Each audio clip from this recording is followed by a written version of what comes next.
Let's go, people! Let's go! It's Prognosis negative time!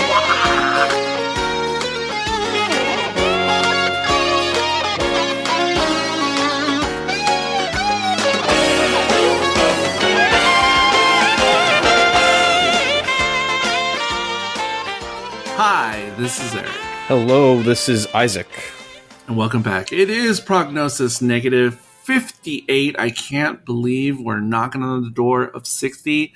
Looking for ideas on how to make 60 a little bit special, or it'll just be another regular episode. Who knows?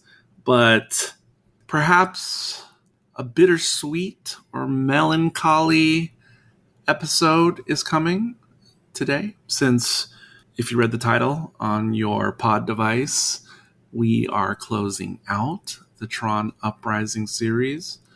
Not only the only Tron series, but the only series to date that has been covered on this podcast. So we'll see what happens. But of course, because we can't just talk about 4 episodes, how dare we? We have some other things to get into, some that have been mentioned before in previous episodes of this series, and some perhaps not mentioned before. So, first, we shall start with Isaac has predictions. Predictions. Thank you, Eric. I don't obviously want to make this the status quo. I guess I was doing it beforehand. I'm not exactly sure, but you know, we did the previous batch of episodes last night, you know, trying to not to break the illusion of when these were recorded. Oh, there's no illusion. It was not life, just an illusion. Your pants are illusion. So I made a whole list. I literally woke up this morning and I immediately had some ideas. I was like, I got some questions. I have questions and predictions of what might happen in these last 4 episodes, and they may. Well, I don't know, Eric. They might be a little too. I might have cooked myself somehow, even when I first woke up. So let me introduce an even newer unannounced segment where Eric predicts Isaac's predictions. Ooh, let's go. No, we're not doing that. Okay, I was like, this is a game of chess right now. Go on. And you, like I said, also, you do not have. Did you have any predictions yourself, or at least anything that you thought might have happened? Well, I may think of some things after I hear your list because I don't have the list prepared. But kind of how I felt after we finished talking last night was kind of some of the things that we had talked about before on the podcast yesterday and prior that I was thinking about, which was, are we going to see any more legacy characters, no pun intended, like Zeus, like we discussed that yesterday. Yes. Anybody else who is like a voice actor who appears in the film Tron Legacy or Tron 82, who we haven't already seen or heard before. I was wondering, going back to, I think, our first discussion on this series, will this at least feel like the season ended where it's supposed to end? Because with Clone Wars Season 6, that was the last one they were producing before Disney bought them out. And they were, I don't know, 75, 66% done with production on Season 6 when Disney was like, all right, we're buying you out. And then that completely halted production, and they just put all that stuff in a safe that they had already produced. So they obviously didn't finish animating Season 6. And then, a lot of time went by, and Disney was like, hey, or not Disney, I think it was on Netflix first because Disney Plus didn't exist yet.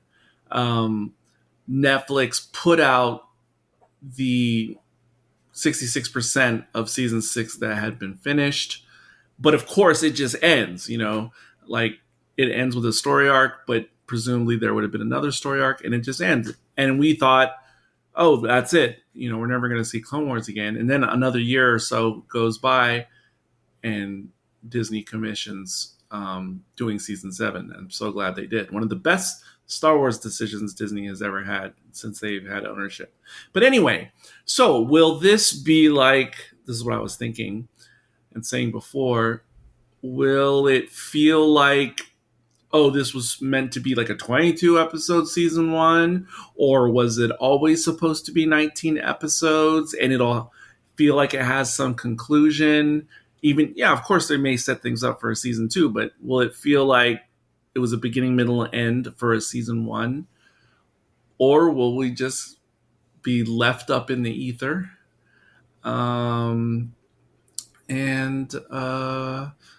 mean, as far as predictions, I mean, that's what I got. Now, of course, you and the audience know that at time of recording, I've already seen Aries. And so I have been still looking for possible seeds of illusions that would appear in our Aries, that would be like small Easter eggs or references visually or whatnot to this series. So that's not a prediction, but that's just another thing in my mind going into the Final Four. Yeah, I guess it kind of came true, eh? Like, which thing came true? That it kind of it ends unsatisfactorily. Yeah, you could say that, but we'll talk about more about that because, of course, it's weird for you to get to the end before you even have given your predictions or all of them. This is true. Okay, shall I begin? Yes. Well, you kind of already asked one. Will Castor / Zeus, Michael Sheen's character, show up? No. Will Lance Reddick's character, is it Cutter or Cutler? I think it's Cutler, but I have to look that up. Okay. Go ahead. Will he return with a movement of sympathizers at Beck's most desperate hour? Oh, it's Cutler. Cutler, thank you. Yeah, Lance Reddick. Well, that one kind of happened. We'll get into it. Yeah, I didn't see that coming either, by the way, in the Final Four. Like, that wasn't on my bingo card, but... Well, I guess I'd get a half point for that one, I suppose. Will Pavel initiate his power play with the Venom Disc and Starscream usurp command from Tesla? Perhaps if we had more time. Will Cyrus the Stranger reveal himself and attack Tron or Beck? Yeah, something else that if this had 2 or more seasons, certainly I would expect that. But because we only had 4 left, that was not on my bingo card. Will Dyson, John Glover, guy who is Clue's second in command here and was kind of sort of use the Super Recognizer Destroyer against Tron, having located his black site base of operations?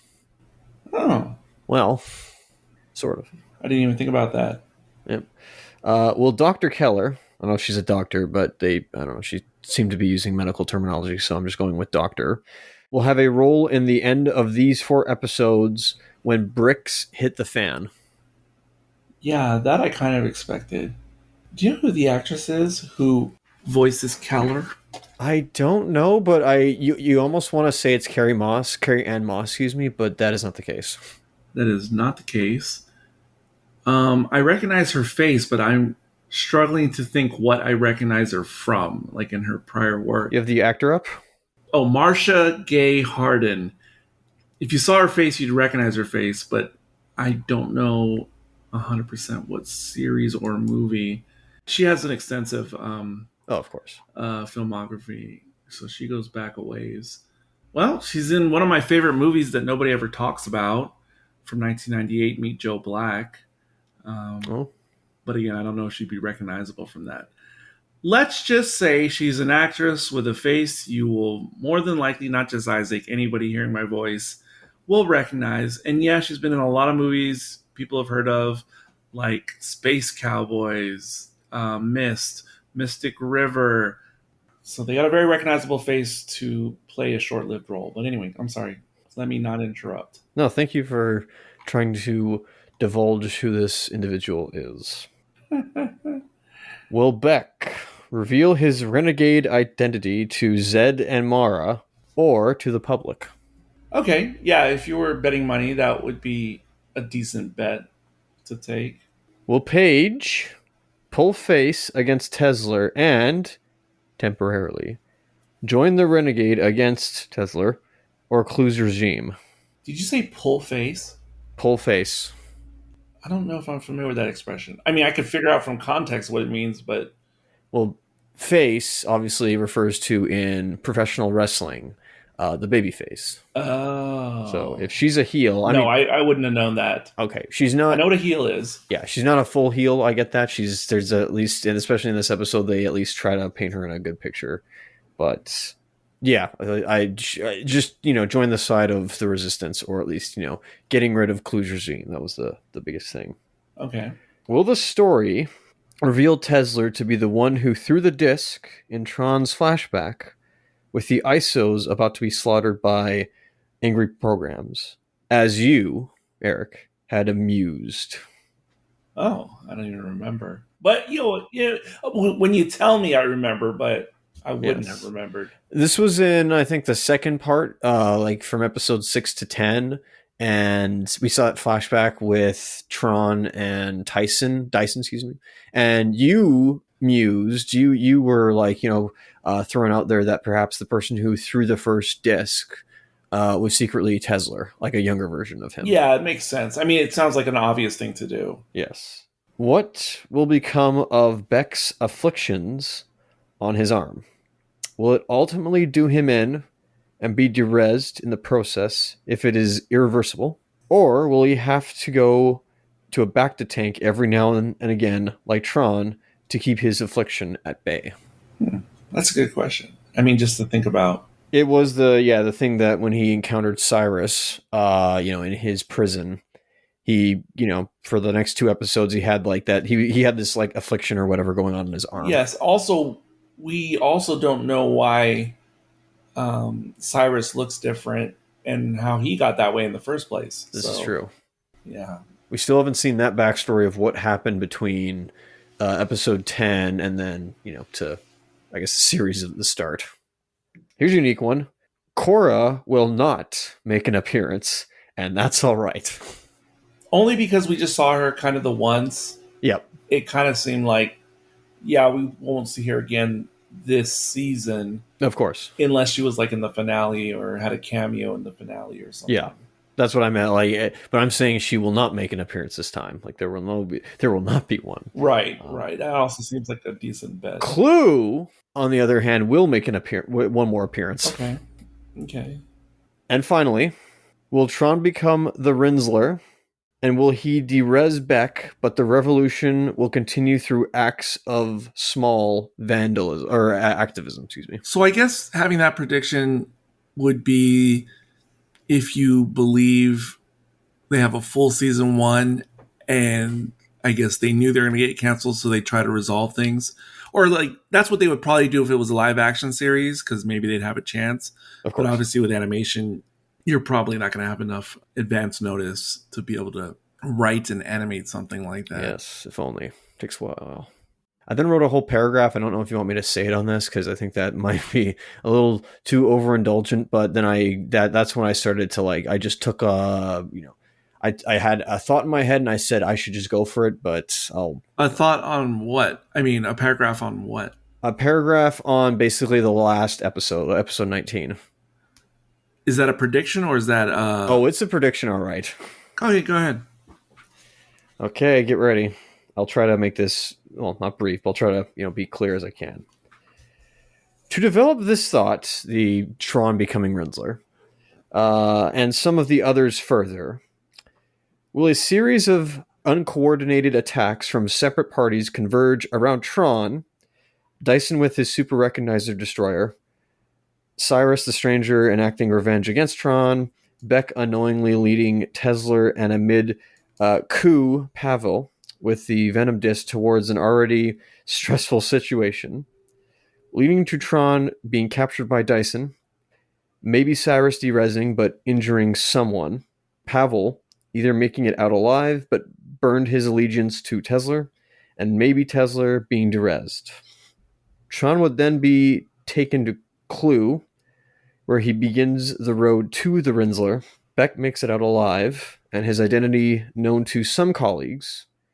Abel assuming Tron's position as mission control in a shop. Beck still a renegade. but with more followers, an army, or at least numbers. The next season, this group would try to rescue Tron from Clue. Maybe it works out, but by the end of the season, Tron has become Rinsler and dereses Beck and several other members of the Resistance.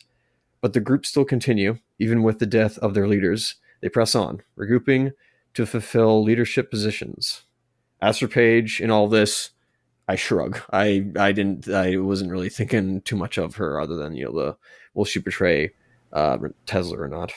First, I have a initial question, then an initial reaction. By all means. What was the part that you said early in the paragraph?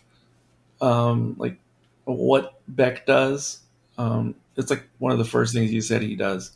Beck unknowingly leads Tesla and Pavel, who are in the middle of basically like a quarrel. Like this is where like Starscream. Yep, this is where Pavel has decided to enact Starscream and say, "Well, I'm betraying you now." In like a coup, basically, he's initiating a coup d'état. So it's like, basically, I was thinking of the Raid 2. One of my favorite things that Gareth Evans, excuse me, I almost got that wrong. One of his things that he likes to do with stories that I noticed is he likes to have infighting, or at least like a lot of groups fighting each other. So it's not just the protagonist against like a whole army of people. Yeah. It's the protagonist against antagonist, but they're all like kind of just. It's like the end of Pirates of the Caribbean: Dead Man's Chest, where it's. Was it Jack Sparrow? I guess say like Hateful Eight or something. I guess Hateful Eight, yeah, you could go put it there as well. It's Will Turner and then that other guy, I forget his name, and they basically are fighting for the Dead Man's Chest, and they go in that like water wheel. They have that fight, and that's basically like, okay, who's on whose side? That's right. Kind of like, I don't say organized chaos, but there's a bunch of chaos happening. We know who the allegiances are. But it's basically just full chaos by that point of like, what's happening here? Who's on whose side? Yeah, in the pre-PC days, we used to call that a Mexican standoff. But I don't know what they call it nowadays. See, I wasn't using that for... A Latinx standoff? Perhaps. I wasn't using that. Like, I was not avoid using Mexican. I actually didn't know what that meant. Like, okay, yes. Well, I don't know if you've seen The Good and Bad, the Ugly. I've seen it, yes. It was a long time ago, but I remember that point. I guess, yeah, I could say The Good, the Bad, the Ugly, where there's all these people who have their own allegiance. They're no longer with each other, and there's a lot of fighting going on. Yeah, I got you.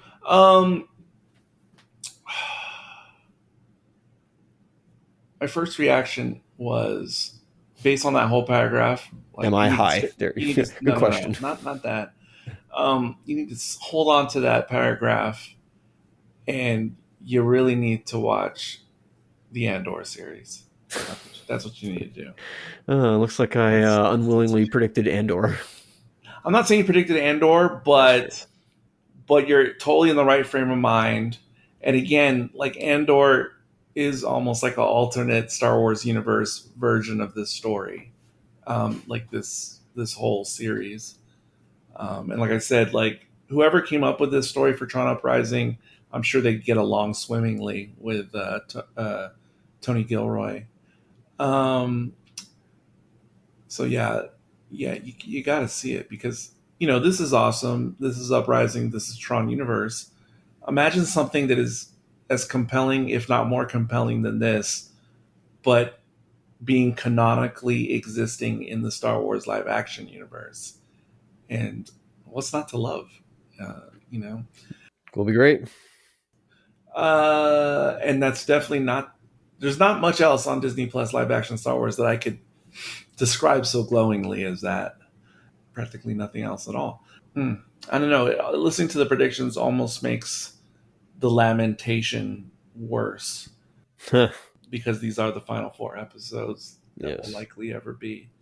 Maybe if Ares did gangbusters at the box office, we'd at least get like a Tron Uprising like comic continuation or something like that. Because like I think Buffy the Vampire Slayer series, what did it have? 6 seasons, 7 seasons, whatever. It was 6 or 7. I think it was 7. whatever number it had, they continued and they made a season 8 like in standard comic form. So, but anyway, I'm also assuming that people listening to us right now, there's probably a small percentage who had already seen this series before on their own, or perhaps they're so dedicated to the podcast they decided to watch it because we started talking about it. Your fingers crossed. But I think the biggest grouping will be people who have never seen it, never had an intention, and just want to hear what we have to say about the whole thing because they're not worried about spoilers or anything Here's like that. hoping. So we will see what happens. That is our prediction segment. And we have one more thing to discuss before we get into the episodes proper. And that thing to discuss is what is easiest to find if you Google or search on YouTube for San Diego Comic-Con or SDCC 2008 Tron Legacy teaser or trailer or test footage or whatever. But multiple things will come up no matter how you type that into your little search engine. And I just want to give a disclaimer because I've spoken about this a little bit, I think, on the podcast, but certainly to Isaac before now. And I had said on or off air that I remembered this being in the early 2000s, like very early 2000s. But I guess that must have been some fever dream I had because as far as I can tell, this did not exist. Like, probably came into existence in 2008. Maybe it was made in 2007. Who knows? But I don't know. I'm almost doubting my correction right now because maybe, yes, it's true. That is, in fact, the 2008 Legacy 2. Because I could swear there was something earlier than that year that was pretty much the same thing as what we watched. But, the memory cheats. I'm getting older. Who knows? But anyway, Isaac has now seen it for his first time. I have. What say you on the San Diego Comic-Con teaser? You will definitely do a lot more research, and you will find the answers, hopefully, that you're looking for. Well, the reason I'm unsure is because I also said this, either on or off air, that Kaczynski,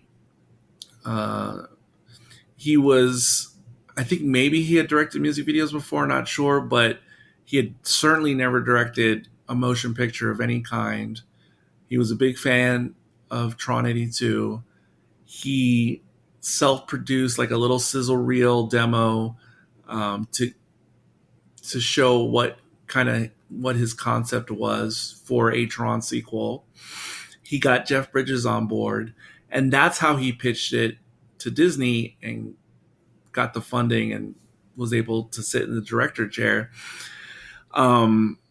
So methinks the teaser that we see in 2008 is probably reusing some of that sizzle reel, or maybe they just completely redid it, but stayed with the same concept. So that's why I'm still uncertain.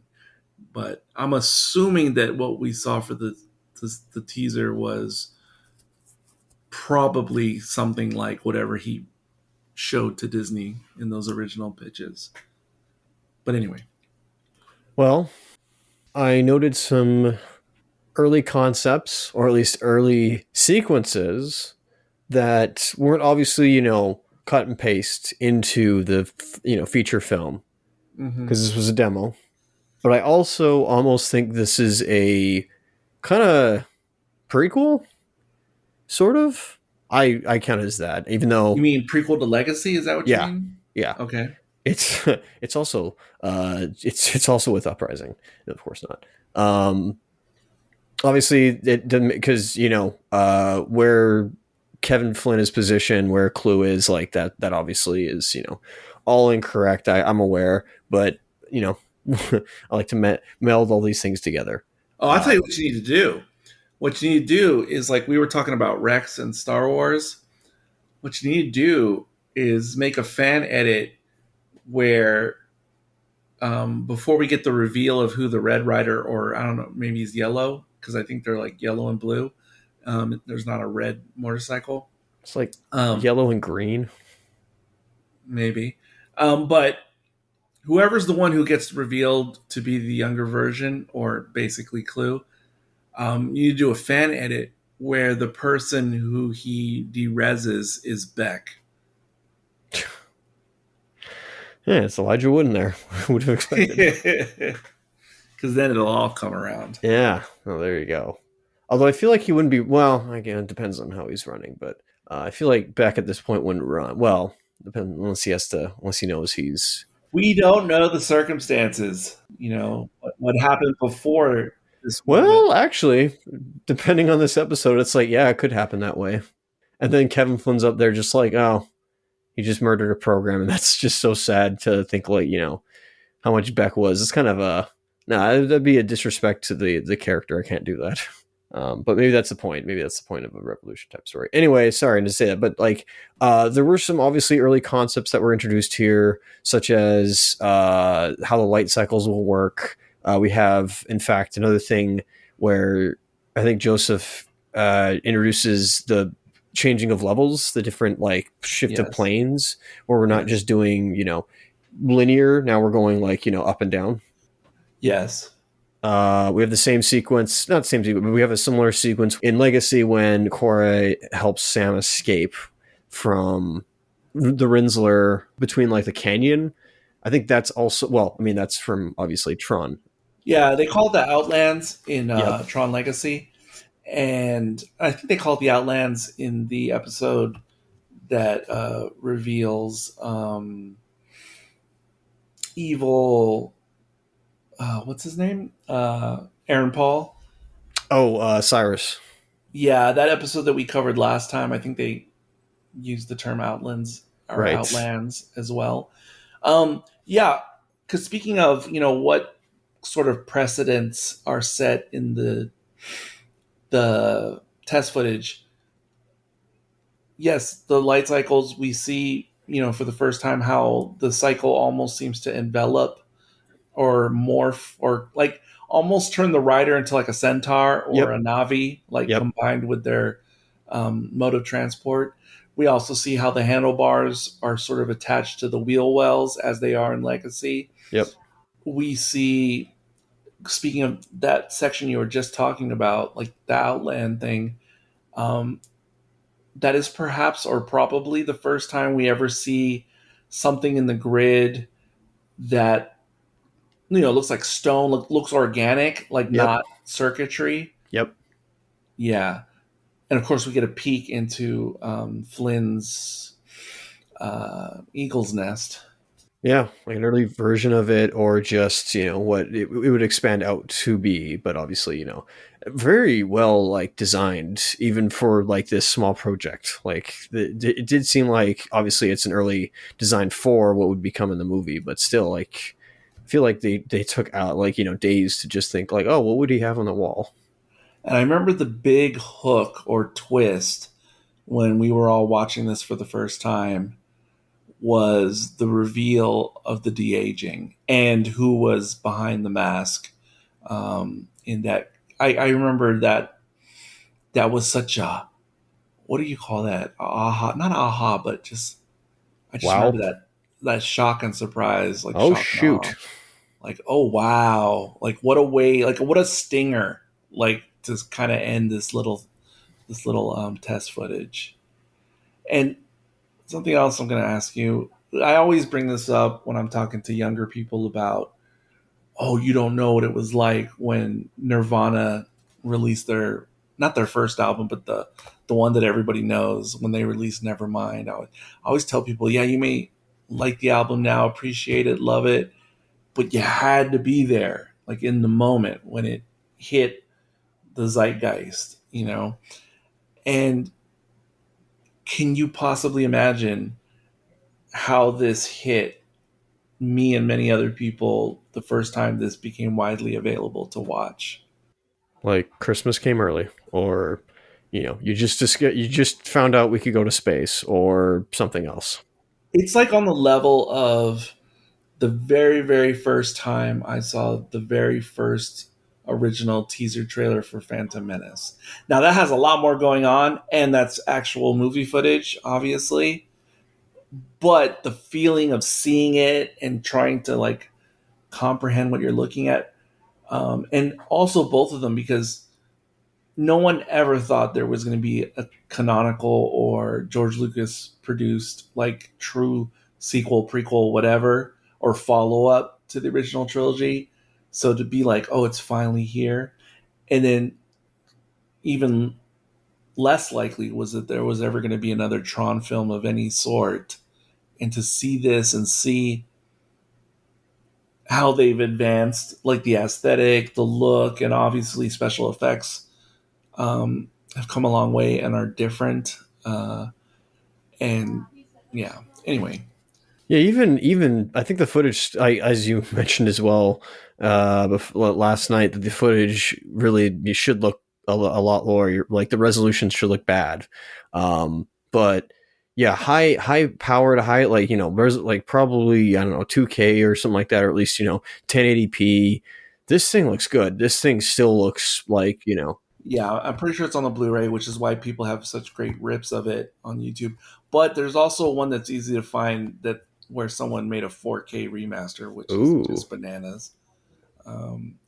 Because, so as I said to you, and maybe it wasn't on the podcast, I had thought it was early 2000. This is like super low res. But even if I saw it in 2008, I just know it was not of this kind of quality. Oh, of course not. And because obviously it's before the Blu-ray and everything. But also it might have been one of those videos, where people shoot it on their cell phone in the presentation hall. Oh, I know. So it might have even been one of those the first time I saw it. Trust me, people were just getting into 720p in YouTube videos. So that was a big game changer by that point. Yeah. Yeah. I still remember seeing my first 1080p streaming video on YouTube, and I just thought, man, the future is here. Like there's nowhere else to go. Like we've already hit the peak. Go up. And it was the official YouTube release of Lady Gaga Telephone featuring Beyonce. Oh, that's a great music video, by the way. That's the first 1080p streaming content I ever saw on the YouTube platform. Yeah, that was some film back in the day. Yeah, but I just remember thinking, this is like Blu-ray quality over the internet. What? I know. All right, let's talk about it. We got only 4 episodes, so I'm sure this conversation will be a fifth shorter than the previous ones. Don't count on it. Episode 16, Welcome Home. And this is the train episode, right? We're on a train. Oh man, snakes on a train. No. This one, when we were discussing the last block and recording last night, I wasn't paying attention to my Disney Plus, and it just played into the next episode. So I saw some of the imagery without any sound or anything, and I just thought, wow, this looks so cool. Because I was thinking about what I told you about how Rebel Season 1, they had very limited models and mods for vehicles and characters. So they're just using like the same play toys over and over again. And to see that, I mean, obviously this was like fully rezzed to be in this episode. Like maybe we've seen a train in the background in this series, but to get all up in it, I mean, they designed basically the subway station and all these train interiors. It's just like, I just can't believe all the work and effort and time and love that goes into this series. I don't know. What'd you think? Well, I was not expecting the standard superhero trope of, gotta save a train, which they had Superman here. That's not true. I was shocked. I was very shocked we had a reference to Mission Impossible 1. With just the way it either ended, or with the way they had those electromagnetic grippers where they basically like it's a high speed train, and so it's like, oh, there's going to be a lot of turbulence, and so they use like these suction cups similar to what they do in Mission Impossible 4, but in 1 as well. And yeah, they don't steal it, but I definitely appreciate how this is not a Tron episode, if that makes sense. We actually have Beck go in trying to find Dr. Keller again to say like, hey, you could be of use to this resistance. There could be, you have a use, you don't seem to have sympathies with Tesla, so I kind of want to recruit you. And then things go awry where Paige is on the train and Beck doesn't at all ever Tron. Like he never goes, he never activates his, Power Ranger suit, and instead is able to, fix the train by being very, very proactive and or being very pushy with Paige. And well, something happens. I don't know if this was, feelings that he initially had, or this was all like, improv for him, but something by the end of the episode happens, and I was not expecting it, and I kind of liked it. I was like, ooh, where are we going here? I mean, it's the whole dating Catwoman thing, but Okay, I wasn't sure where you were going with that. And one wonders, maybe they should have had a line, maybe it was unnecessary, where we understand like there's probably a restraint on Beck because he likely can't or won't use the suit, because it would be like the situation in, I don't know if you saw, was it Spider-Man No Way Home? Not No Way Home, Homecoming? Spider-Man Homecoming, the first Disney Spider-Man, where, Peter Parker just happens to be on a trip to DC, and then lo and behold, Spider-Man appears in DC to save the kids, even though Spider-Man in the context of the movie in the MCU really only shows up in New York. So isn't that a bit of a coincidence? Like, how could the Renegade show up on the train? You know what I'm saying? And I also just realized that as far as I'm aware, he always keeps the Tron disc or the Renegade disc in his locker at Abel's garage. That's kind of true too, which I didn't even consider that. So I guess he didn't have the disc on hand, so that actually saved himself from potentially running into Paige. That's true, but if he's going on this mission to find the doctor, you would think maybe he'd go to his locker first. But this is true. So he might have had it on hand, but they restricted him from that, which still led to him being quick thinking and, using the best he can. And also, I guess, I don't know if that was a Seinfeld joke, but nice one, guys, for being an architect. He's an importer exporter. Good question. I don't know. Yeah, Vandalay Industries. And I actually it was already cool to see the design of this train and to have everything happen on the train. Reminded me of that movie that I saw for the first time early this year. Was it Bullet Train with Brad Pitt? Right, yes. Which I thought I was going to hate, and I actually thought it was quite all right. Yep. And, of course, if Sean was here, he would say, you gotta watch Runaway Train from like 1981 or something, starring Eric Roberts and John Voight. Probably the best train movie there's ever been. I know there's a lot of good ones, but it's the OG original best train movie that ever was.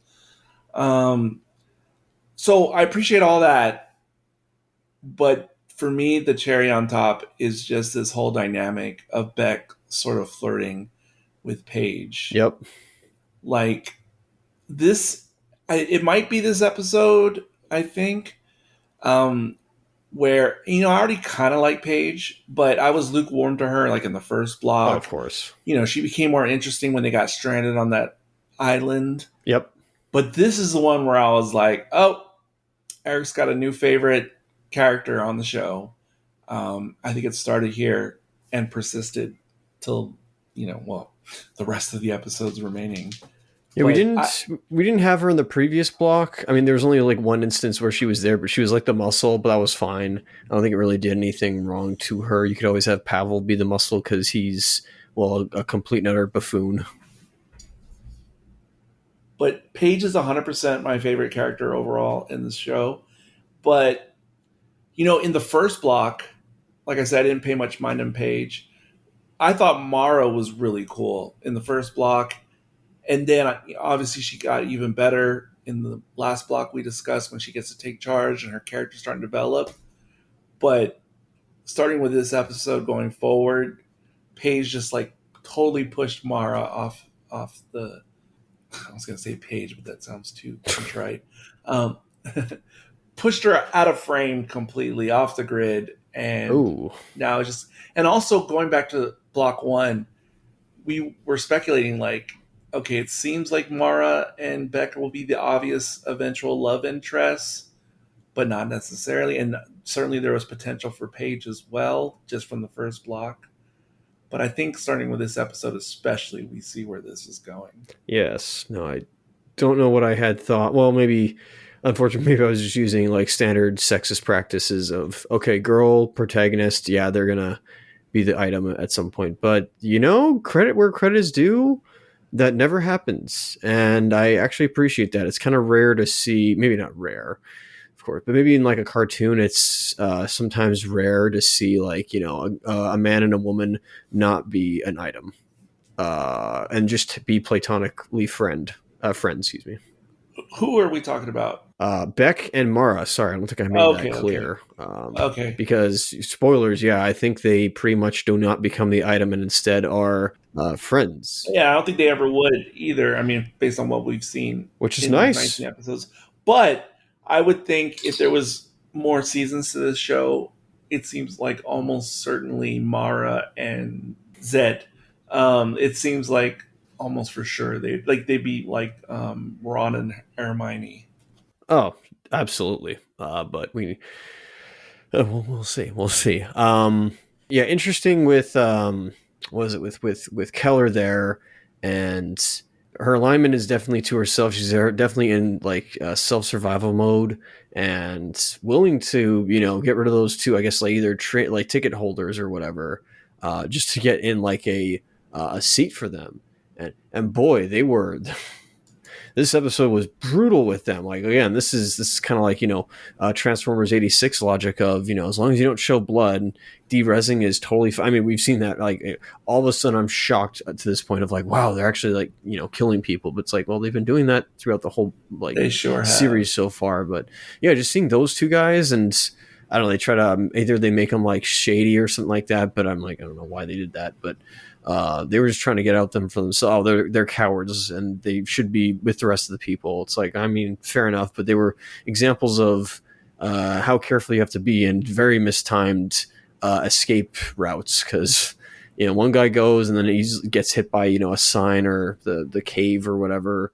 Yeah, let me tell you, presumably in the grid universe, presumably if you're not maimed or whatever corrupted, presumably they're all immortal, basically. I was thinking that too. And if I was a basically immortal program, I would not play so fast and loose with my being. I don't know if I'd want to join the resistance. I mean, put myself in bodily harm if I was a quasi-immortal. That's fair. Type being. I don't know. That's philosophical question for another day. Yeah, of course. Because we're not only discussing this one episode tonight, I'll just say one more thing that is interesting to ponder. So at the end, because obviously Beck is trying to keep the Doctor from getting back into the clutches of Tesla, etc., and unfortunately, or what, they already I forget what they call it in the show when they reprogram or repurpose, turn the person red. So she's already under the influence again of the redness, the Doctor, and then there's that moment at the end where you think the Doctor is recognizing Beck from her interactions, and she's about to out him in front of Paige, but she says no, he's a good program, and it makes me think that even though she got reprogrammed or re-educated, that there's still a part of her inside. And I was wondering, like, if we had many more episodes, if this was like a hint of things to come, that it is still possible. And we've already seen other hints, not just this one, but it's possible to overcome the evil reprogramming. Well, it was a good thought. I was like, "Oh, is she going to be an inside woman, like an inside agent, a double agent, A mole?" Better." But unfortunately, Tesla makes very clear that he does not deal with such individuals who run off away from the program. And unfortunately, saw that coming a mile away. Well, yeah. I mean, unfortunately, that Paige didn't see that. Well, it wasn't on the page. That's the thing. She didn't get the script. The whole script was in front of her, but she couldn't see it. Okay, so episode 17, Terminal. This is... Oh, wait, sorry. Hang on. That's what it was. Sorry. One last thing. One more thing. This was, I think, if I recall, this was the only episode that was not directed by Charlie Bean. Because I had noticed a pattern of Charlie Bean directing almost every single one of these episodes. And instead, I think it was directed by the character designer, Robert Valley. So I just wanted to make that I know it's random, but if anybody listens to Bending the Elements, we do a very, we do our due diligence and give credit to who wrote and directed and animated these. Well, absolutely. That's cool. Each episode. So, but it was just funny how, this was like the only one, I think out of all the 19 episodes, there was only one that wasn't directed by Charlie Bean. So I just wanted to point that out. Absolutely. So episode 17, Rendezvous. Who ever thought there was going to be an episode of this series where two characters go on a date? Definitely like that description on Disney Plus. Beck goes on a date with Paige. Like, what is, that's a good elevator pitch of like, if you know who those characters are, I'm interested to see what happens. I love this episode. I do too. There's some people who in the Harry Potter books and movies, like fans who don't like when they get into like the lovey-dovey stuff. Kind of starts in Order of the Phoenix. Yes. And it like characters really start to date and stuff like that. I was always here for it in the books and the movies. So of course I thought this was great. Yeah, not a romantic guy myself, but sometimes I do like a good old-fashioned romance. Yeah, and I thought it was cool just to see like the setting of this bar and sort of the pool tables and all of it. I don't know. I like this whole cat and mouse. Will they? Won't they? Oh yeah, no, that's like I said. That's like dating Catwoman. Well, of like, oh, is she gonna, be? But this is different. It's kind of reversed, where Paige is Batman and Beck is Catwoman instead. Where he has his own agenda and she is, well, very clear, like, no, I'm for the system. I'm for the status quo. Yeah, and I forget, what was the other element in this? Well, there was another thing where I kind of was almost annoyed slightly, but I was like, okay, I guess it's still like by the end of the episode, it still maintains the status quo. Yeah. Like, it was a good exploration of what could have happened, but we never fully go through it. So it might be like no, I don't know if dissatisfaction is the word. It's not like I hated this thing or whatever, or like my worst thing, but it definitely shows like, okay, well, there's still like there's still a story to be told with these characters, and we're not ready to make that commitment to, Paige might not betray, but Paige may have to go against Tesla. It just, it kind of felt like we were almost spinning our wheels in a way with, because they mentioned that Pavel has that Venom disc that I called, I guess, where it's like, he's going to use that later on, right? And he does. Yeah. But then by the end gives it to Tesla. So it's like, oh, look at that. Just to further not usurp his plans, or to, become Starscream, but to, again, get a upgrade, or at least get, promotion in the form of the city that is basically a dump. Which I was surprised by the end of in 19 why he was still in Argos, but whatever. That's almost a joke there. No, it was, a frame job for Paige, and then we go to this this other city that has that, creepy doctor as well, with the sinister smiling face guy who's been repurposed. I meant to look up what the actress is, because I have an idea. It sounds like it could only be one actress voicing the memory doctor. Named Gorn, which is actually relevant to me, but that's that's for another time. So let me see if it is who I think it is. I also had an idea of what it might be. It is. It is. It is. I knew it. I knew it. I knew it. Because I heard her voice, and I was like, there's only one actress working in Hollywood that I'm aware of who speaks exactly like that. And who might that be? Her name is Catherine Hunter, and she has at least two iconic roles for me, Right. that I've seen her do. And one is in Harry Potter, Order of the Phoenix. In the beginning, after he has the whole thing with the Dementors and his cousin, there's this old lady who's walking with Harry. Oh, yeah. He's kind of watching. Her. So that's her. And if you go back and watch it, you'll recognize the voice instantaneously. She's a squib. That's right. Yeah. And she plays a super iconic role in Andor as well. Okay.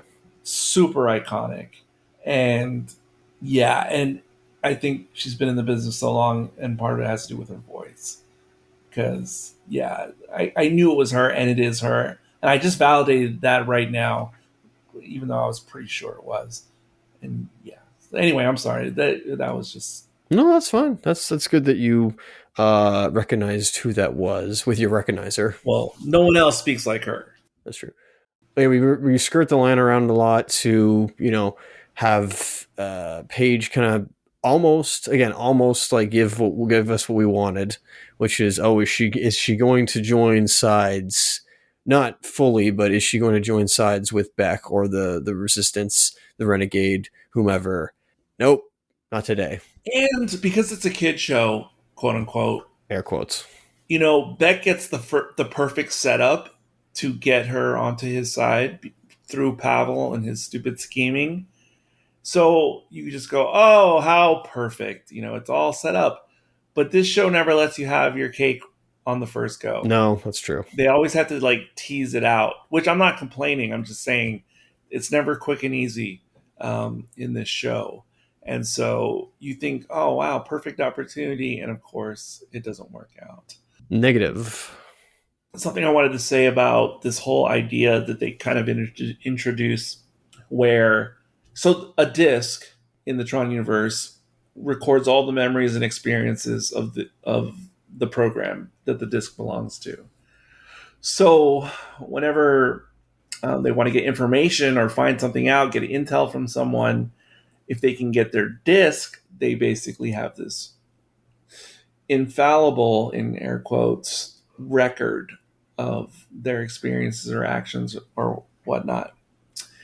Now, if it is known that there's even a possibility via the black market or whatever, that these memory disks and memories can be altered.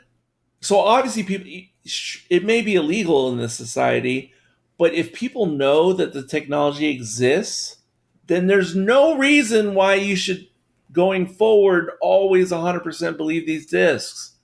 And this isn't a Tron Uprising issue, but it's an issue because there's been other shows, sci-fi, that play with this idea of, oh, there's this, infallible record, except someone has a way to alter it, and then it causes so many problems with someone getting framed, etc.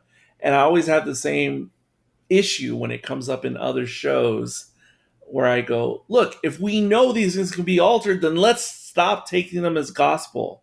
Anyway, that's just a personal gripe with this trope in general. No, that's fair. It definitely kind of made Tesla look a little stupid, but I mean that's also the point. So, well, that's what he's here for. So it looks stupid, unfortunately. But even though this isn't like a major action episode or anything like that, this is just one of my what do you call it? This is one of my comfort food favorites of the series. I just like it. I like episodes like this in shows. And yeah, this is just one of my low-key favorites. Yeah, I like the flirting in the beginning, like you said, the date, and then where Paige actually tries to take Beck's advice of, being open to something and opening yourself up.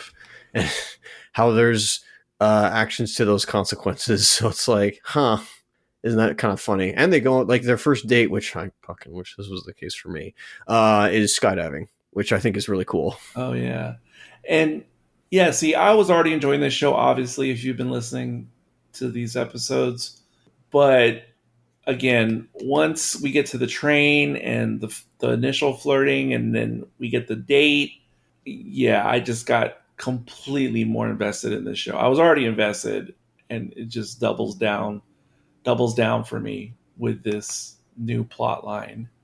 Like, I'm not missing Zeb or Mara's absence or anybody else's absence in the slightest. I could just watch these two.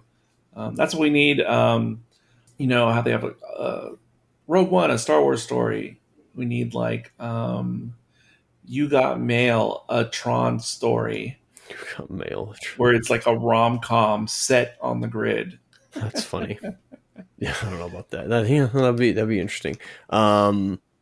Yeah, you don't. I also appreciate where, yeah, obviously we didn't have Paige as I said before, we didn't have Paige as a major player in the previous block of episodes, and focused on other characters. So I mean, it's standard stuff. I'm not gonna there's nothing new to point out there. So I'm good to proceed. Yeah. So episode 18, the penultimate episode, No Bounds. I have to remind myself what this is about. Ending of Dark Knight. Yes, I remember something that was super Dark Knight. Keep going, just to refresh me, not the audience. I love this episode as well. I'm glad that Cyrus came back. We don't get that backstory of what happens when Cyrus pulled out Tron from the crash. So I think that was probably going to be saved for later episode, whether season or whatever. Yeah, I did not expect Cyrus to show up. I think I said this during the predictions. I did not expect him to show up so soon again. Yeah, that's fair. After his last appearance. I just wanted that chaos of all the setups to just pay off at once and be complete chaos. But like a Royal Rumble match, I guess. But yeah, Cyrus basically frames, and it's really great, especially because we first see the Renegade, and then he looks in his at a reflection. It's like, huh, I wonder what that's about. And then we actually see the Tesla's or the Clues soldiers, actually enforcing and saying, oh, where's these energy cells that you're storing from citizens? And then the first tell obviously is the Renegade kills these soldiers. I'm like, that's not, no, that I guess they also give it away of in the preamble of previously on segments or keeping us up to date. They tell us about Cyrus. So it's like, oh, well, that also should have been that it's him, and this is a frame up story. And unlike the previous episode where status quo must remain, this one finally says nope. The status quo is no longer, we are no longer in control. We are not keeping the status quo. We will change things now. So it's like, okay, whether the 20th episode, if that were to be, was a thing, that would have, there would not have been a status quo. There would have been a change in the game pieces, or the game board, would have changed significantly. We would have lost pawns and or other such, chess pieces, if I have to use that analogy. Mm-hmm. I like that we get the set of the dance club, nightclub again, and we get to see dancing again, because I remember thinking how cool that animation looked in the second episode, way back in the beginning. And then we never ever got back to that again. And I was kind of lamenting that in my head after our discussion last night. And so I was just glad to bring the old set back, because you got it, which is nice. I think they look so cool, the way the character models look when they're just like dancing chill on the dance floor. We had that in 15 as well, I believe. Had that where Mara was evil and she was hanging out with those two. Yeah, but I think it was really quick, or too quick. It was quick though. Yeah, it was quick. And we left, but yeah, no, and it definitely gets creepy just when Cyrus shows up, and he's a menace. He is an absolute force unto himself. He's an agent of chaos. Yeah, he reminds me of Like he could be a great heel in a DC animated movie. Well, funny you should say that. He's like a Joker version, which did happen in a DC animated movie. Well, you mentioned Joker, and I was actually going to mention Joker for a different reason as it pertained Oh, to Cyrus and his scene. So he obviously shows up at the nightclub, and I thought it was a little bit surprising to me that he just shows up with his regular face, I the know. way it looks, because I thought he might pull like a Joker in '89, where he puts like that skin tone Yep. makeup Yep. on his face, and but he just comes out with it, and I almost want like, aren't programs going to like ask like what's going on here, Yes. or is there like a subculture in the grid where they have facial tattoos like Maori tribal warriors or something? Yeah. Yeah. I don't know, but everyone just seems to be like, oh yeah, oh you got face markings, it is, yeah, okay, cool. Why not? And by the way, this reminds me of something else that I meant to say in our last discussion when we were talking about the stranger for the first time and how he looks, and he looks all corrupted. I wanted to say in that previous discussion, it reminds me of that. What is the term for that? I forget what it's called, but not self-immolation. That's setting yourself on fire, right? I forget what it's called, where you scar your own body intentionally. Not mutilation, right? Not mutilation, but where the term comes up is where you see like those African tribes, or as depicted like in Black Panther. Oh, self alteration almost? Self modification? Maybe it's self modification. Maybe is what I'm thinking of. But what's the character's name? Michael B. Jordan in Killmonger. Is that what it is? Killmonger. Eric. Yeah, and so how he has that like self scarring, intentional. Like that's what that reminded me. That's what when I first saw the stranger in the previous episode in the previous block, it made me think of Killmonger or that practice. Not necessarily think of Killmonger specifically in MCU, but that practice in other cultures. That's a good analysis. I was thinking more that it was an incident. There was an incident. Oh, I think it was an incident. Yeah. Yes, I got. Well, yeah, I don't necessarily think he did it to himself No, certainly per not. se, but I'm just saying it reminded me of that idea of because it, to say it. Oh, it's like Anakin getting burned up. No, that's obviously going too far. Of course, yeah. But because it has the circuitry look to it too, it also reminds me of those who are familiar with the big bad. Excuse me, at the end of Superman 3, very much reminded me of that particular character, which when I would watch that movie when I was younger, the appearance of that character would scare and creep the heck out of me in Superman 3. That's fair.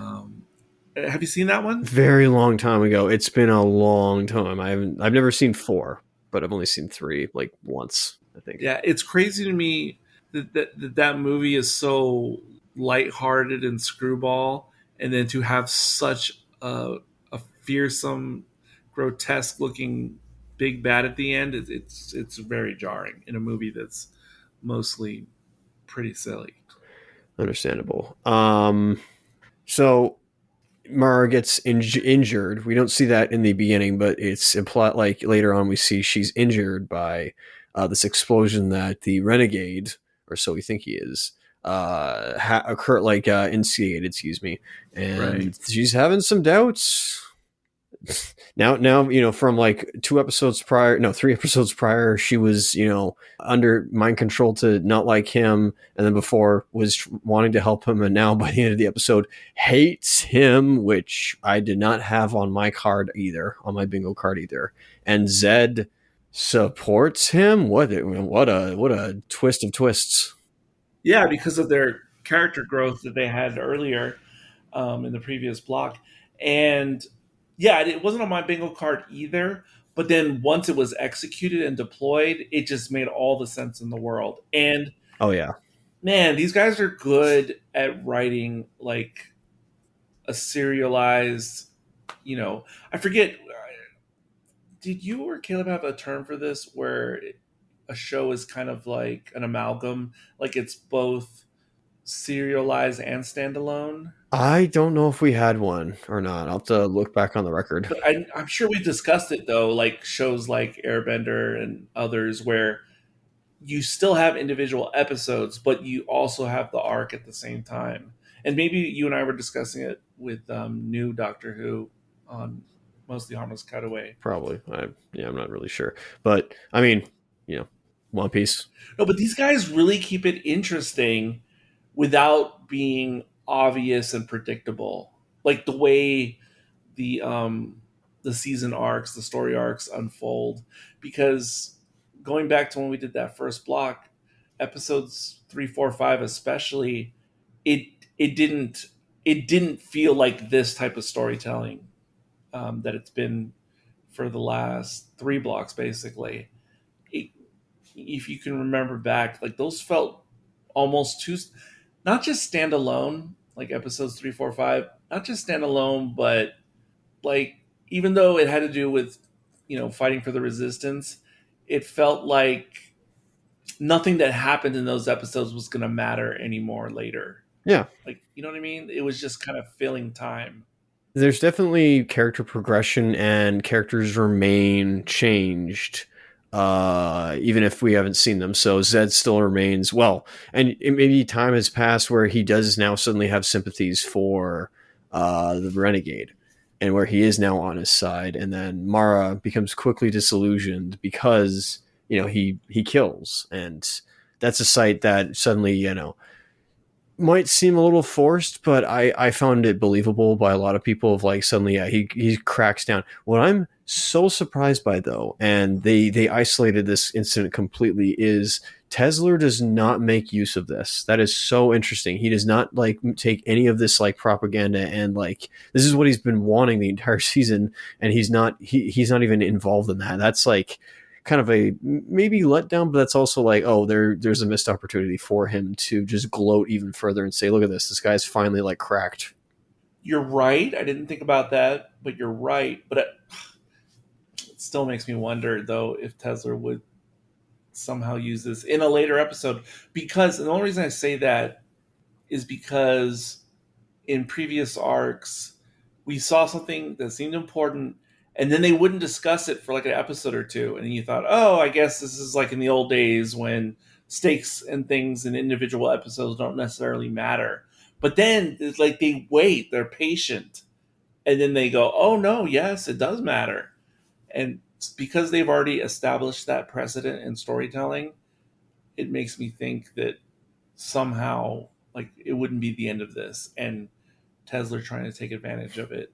But who knows? Yeah, I mean... and by the way, the term I was searching for is scarification. Scarification, thank you very much. Yeah, I would not have... And you could say self-scarification or this and that. And by the way, those at home, you probably don't want to Google this, because as soon as I did, like I got all the 1-800 help lines and everything. Like, I'm not making a joke. I mean, it's just literally what happened. I see. Oops. Yeah, no, I know what you mean. Yeah, like, oh boy. Incognito mode and safe search on. Oh, and also Cyrus is still alive by the end of it. Yeah. I just didn't think he was going to be back so soon. And so that kind of sort of sets us up for the final episode, Terminal, episode 19. And I'm just going to say right now, I kind of think this would have been the intended season ender. Really? Also, hang on. I'm not done yet with 18 because the biggest thing, Abel dies.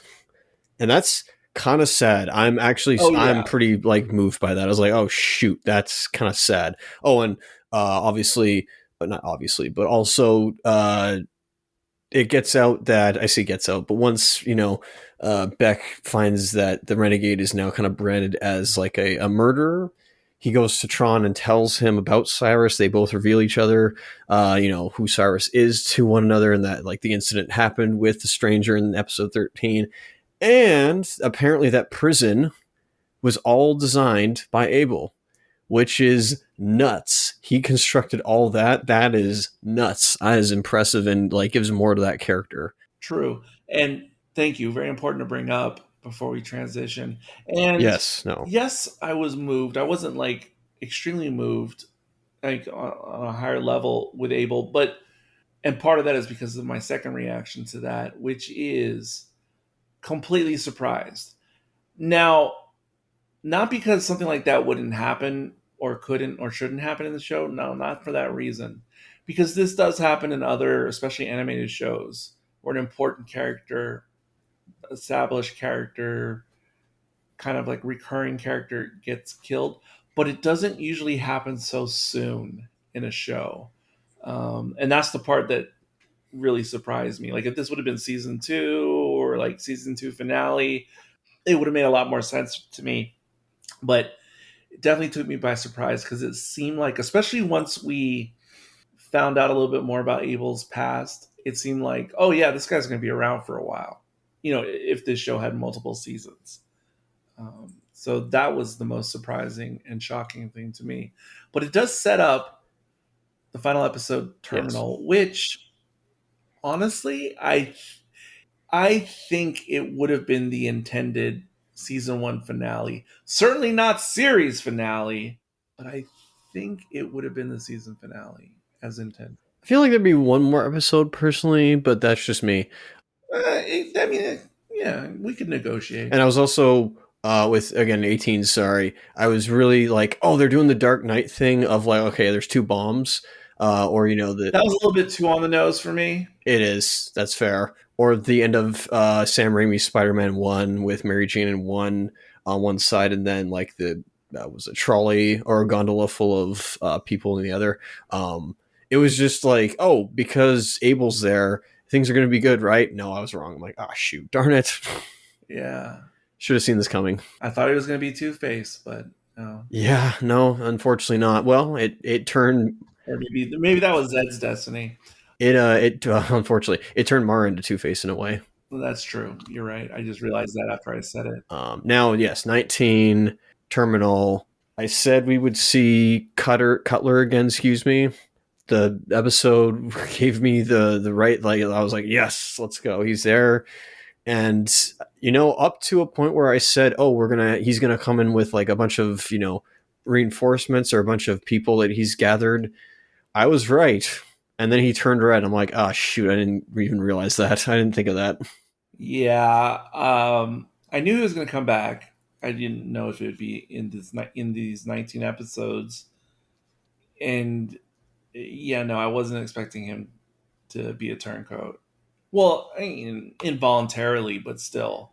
Yeah, involuntarily. This is different. Like turncoat. But even involuntarily, I wasn't expecting that. No, that's true. But they do at least talk about that in later scene. This was the closest we were getting to the Rinsler. I was so waiting for that, and I was like, oh shoot, this is great work. That was another thing that surprised me, because if this show, like in the showrunners' minds, like they're thinking, oh, well, we'll get maybe 3 seasons. Okay, maybe 2 if we're unlucky. I would have thought that would have been close to the like planned ending of the show, the Rinsler. Yeah, no. The super recognizer destroyer that they unearthed in 13, I believe. That Dyson had unearthed with Tron and Abel witnessing it. Turns out it's a big conversion lab or whatever. I'm like, that's insane. Just to just to repurpose, maybe that's the word, repurpose, just to fix the virus that Tron has. I do like that once again, there's cause and effect where the fight that Tron had against Cyrus worsened and aggravated the viral damage to him, and Beck tries to fix that, and it's no use. So, yeah, what a shocking twist of like it's. I thought for sure that Cutler was going to be in on with Tesler. Nope, it's all like he's directly from Clue. Like he's another one of like Clue's second in commands, probably even higher than Tesler perhaps.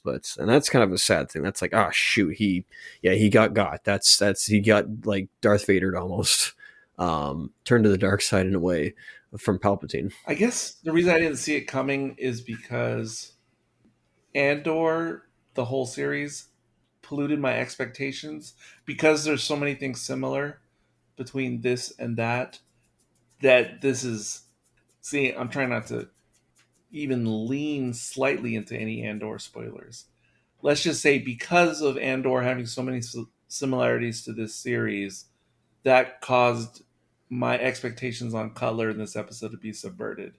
That's all I'm gonna say about That's that. fair. No, that's fair. That's not really spoiling anything. It's like macro spoilers where it's like you're just telling something overall that like not happens, but your feelings over this, but you're never getting into like the small micro spoilers that we're talking about now. Yeah, but it's kind of shocking too. I'm thinking about this now. The way they really push your buttons as an audience with grief and despair and being ticked off, like to have Beck go through all that trouble to try to save Dr. K, and then for her just to get caught, and then just when you think he found his first ally, just for that person to get killed in the same episode, for Beck to make all that progress with Paige and then have that all taken away, to Beck finally starting to have some camaraderie with both Zed and Mara, where he's been struggling with him having to, do this whole double life and having this discord in his regular, like his best buds at work. And then right when he starts to get them cohesive again, Mara goes like off the reservation. I don't know if you're allowed to say that in 2025 anymore. And then like all this stuff with Tron and him basically, Tron Legacy, as you call him, and to have him now being on the verge of becoming Rizzler. Renzler. Sorry. Renzler. Be very careful. Oh, brain rot. You will not take me. You will not take me alive. And then Cutler, and you think, oh, he's going to be this massive ally to the Resistance. Oh man, this show just definitely doesn't let you have what you want in the best possible way. Like as Sean would say, they are excellent at edging, the writers of this show. Darn that brain rot. Yeah, I at least was happy that even though Cutler got converted, I guess, and was able to. I was happy that Beck did reveal himself, like as the, I guess, proto renegade. He does reveal himself to be, or to Cutler to say like, "Hey, remember me? Like, it's me," and that like just kind of that interferes with and kind of messes around with the brainwashing and the mind control. So I like that. Cutler kind of comes back to his senses for a minute, but then like had not a Two-Face moment necessarily, but he's trying to go back to normal. I say normal, but he's trying to fight the programming, basically the program, and that's I think that was a thing in 18 as well, where Cyrus basically like spills out the beans of like, yeah, we're just programmed to do things right. So it's nice that in this case somebody was trying to fight away or trying to fight against like what he was programmed to do, even though he's a program within a program, if that makes sense, but a different kind of program. Can you guess my least favorite thing in this episode, and also a candidate of one of my least favorite things in the entire series? Ooh. Is it the end where Clue shows up and then he says like good or whatever, or something like that, and like we're teased and that's it? Nope, not that. I believe when you either stumble upon or hear the answer, it'll 100% make sense to you, but it's not that. I see. Okay. Oh, okay. Oh, I'm gonna keep getting. Okay, I thought is this like 20 questions or? Well, you can take as many as you want, or you can give up. That's fair. Whatever you want. There's so much in there. I like that Cutler gives Beck, or like the Renegade. I also like that as well, where he does not realize that, like he thinks it's Tron, but it's actually Beck. I really like that. That's a very that's a good thing. Where even Clue, I think, has been like bamboozled or hoodwinked into thinking there's only like one Tron, like it's still Tron, but it's gotten to that point where it's like, no, there's two. Well, Tesla though was convinced earlier. Okay, never mind. In previous block that it was absolutely not the real Tron, that it was just a I faker see. Okay. or someone cosplaying.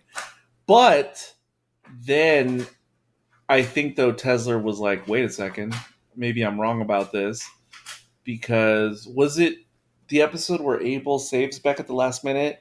Is that the one that I think like seeded the doubts in Tesla's mind that he was? That was episode 11. No, I don't know. No, I don't believe so. No, that wasn't it. So there was another point when that Probably. happened where Tesla doubted that. I think I can't recall. It must have been in the. I think that was in the second block. But anyway, least favorite thing. You want me to tell you? By the end, Mara turns. Once Pavel's like, all right, get the renegade because he's right there in the crashed super recognizer destroyer. And then they all turn, all the workers turn and like, nope, you got to go through us. And then they leave. Nope. Okay, that's fair. Obviously, I don't know if it's Cutler dying, but at least he died almost going back to his normal. Well, not really, but I'll give you a clue that may give it away. Is it Clue? No. Give me a hint. It involves Pavel. Oh, well, like I said, it is interesting that he shows up at there. I guess it's just we needed a goon of some sort, like a recognizable face, to be there, even though he should be stationed over. He should be stationed over in that other city where he was, assigned now. Or is it because he runs like a coward? But I mean, he is a coward. Okay, reveal time. Go ahead. If someone at home or listening had watched this episode, they may have already guessed it. It's Pavel destroying the bit. Oh, right. That was slow motion as well. Can I just say as well, speaking of slow motion, when Beck throws that one goon into the Bacta chamber that is healing Tron, and also nice, allusions to the first Tron 82, of course, when he, his disc goes up and, he puts his hands up. So illusion there. But that whole sequence where it's slow motion, that was a great shot. But yeah, no, when Pavel destroys Call, yeah, you're absolutely, or Bit, excuse me, that's absolutely like, how could they? Yeah, that is diabolical. That's like how people have rage reactions, like when they see someone, even in a video, like kick a dog or something. Like, oh no. And I guess there's multiple bits. Well, maybe it was the same bit throughout Uprising, but seems doubtful that it could be the same bit from Tron 82. But still, it still felt like a legacy character, even if there's multiple bits. Yeah, you're right. My moment, I was really sad about that. I was like, oh, he wasn't in there often, but he was always in the background, and obviously that made you happy just because of the 82. So you're right. Yeah, and of course we see like a still figure of a bit, or actually I think we see both versions of the bit, but not sentient or alive in Tron Legacy, the movie. But yeah, what are the final things you want to touch upon for the episode and the whole series? Well, Clue shows up at the end, and a second occupation has occurred, or Tesla's worst nightmare. Yeah, and that's probably the thing I wanted to see the most. He's getting he's getting a mid-season review. Yeah, from Clue. It's like, how are you doing there, Tesla? If we had one or more episodes, that's the part I'm most interested in. Not in Clue showing up per se and what he's going to do, but how it's all going to affect Tesla and what would go down there. Like that. Yeah, that's what I want to know. I mean, I threw out some very out there proclamations and predictions, and I knew none of them were gonna all come true, but some of them did. Some of them did. Yeah, really, I don't know if I get the feeling. I guess I get it now with being a brown coat, being a Firefly fan potentially. At least we have Ares. I say we have Ares, but yeah, this show definitely had potential. But obviously, I don't know if they were making toys, and I don't know what the Nelson ratings were for this, what the numbers were doing. So it really is kind of a shame that it was canceled, because I would have loved to have seen it be wrapped up and have an ending to it, even just because, even if it means nothing to Ward's legacy, like there is no like through line to legacy. I was enjoying the story enough that I wanted to see a conclusion to all these characters and what happens afterwards. Yeah, and that's probably why I stopped watching it when it came out, was because I'd seen like maybe 3 or 4 episodes, but then to hear that it's canceled already, you get that feeling of what's the point? What's the point of finishing? That probably had a lot to do with me not ever finishing the series in the first place. And yeah, as far as I can recall, no, they never released any other toys other than the initial toys for Tron Legacy. Yep. There was nothing related to this series. That is kind of a shame because that's a whole block of stuff. If they're like trying to go up against something like at the time Ben 10 or Generator Rex, or I don't know if Young Justice was still on here, and obviously like Avengers toys were hot because of the Avengers movie having just released. Even Legend of Korra wasn't having any toys as far as I'm aware. So, but you're right. Like I mean. Yeah, Disney is not like just a merchandise generating machine, obviously, but even still, like that definitely would have probably helped in the case. And why, I think I asked in the initial block of, what with the Disney, afternoon shows, did they have toys like tie-ins for those shows? And, Well, I'm sure they did for some of the other ones, especially ones that kids were really watching a lot, but not this one. of course. And I don't recall like the actual numbers, but I think from reading I did before in preparation for these pods, I think the pilot or the premiere, and I think I don't know. I'd have to look this up, but I think it might have been one of those situations where they released the first one, and then it's like the rest of it's coming like in 3 months or something like that. I think if Wikipedia is to be believed, Yeah, it's the only time I was using it. That may have been the case, but I think there was pretty high and good viewing figures just for that initial first episode. Oh, it's the best. Not the best one, but I really like it. And I think it had like almost zero numbers for like every other episode following that. But again, they put it in a stupid time slot from episode 2 onwards, and again, it was on a network that's considered a very kid network at the time. So so similar to what they did. Well, I don't think it's well. No, yeah, I don't know if it's the same as Legend of Korra, but yeah, that kind of had a similar fate was shared with that one as the seasons progressed. Well, at least they have seasons plural, but at least that one had an ending. So this one, yeah, unfortunately got the shaft, which I'm kind of sad by. It literally makes Korra look like it didn't have to go through all that literal hell that was going on. But this was.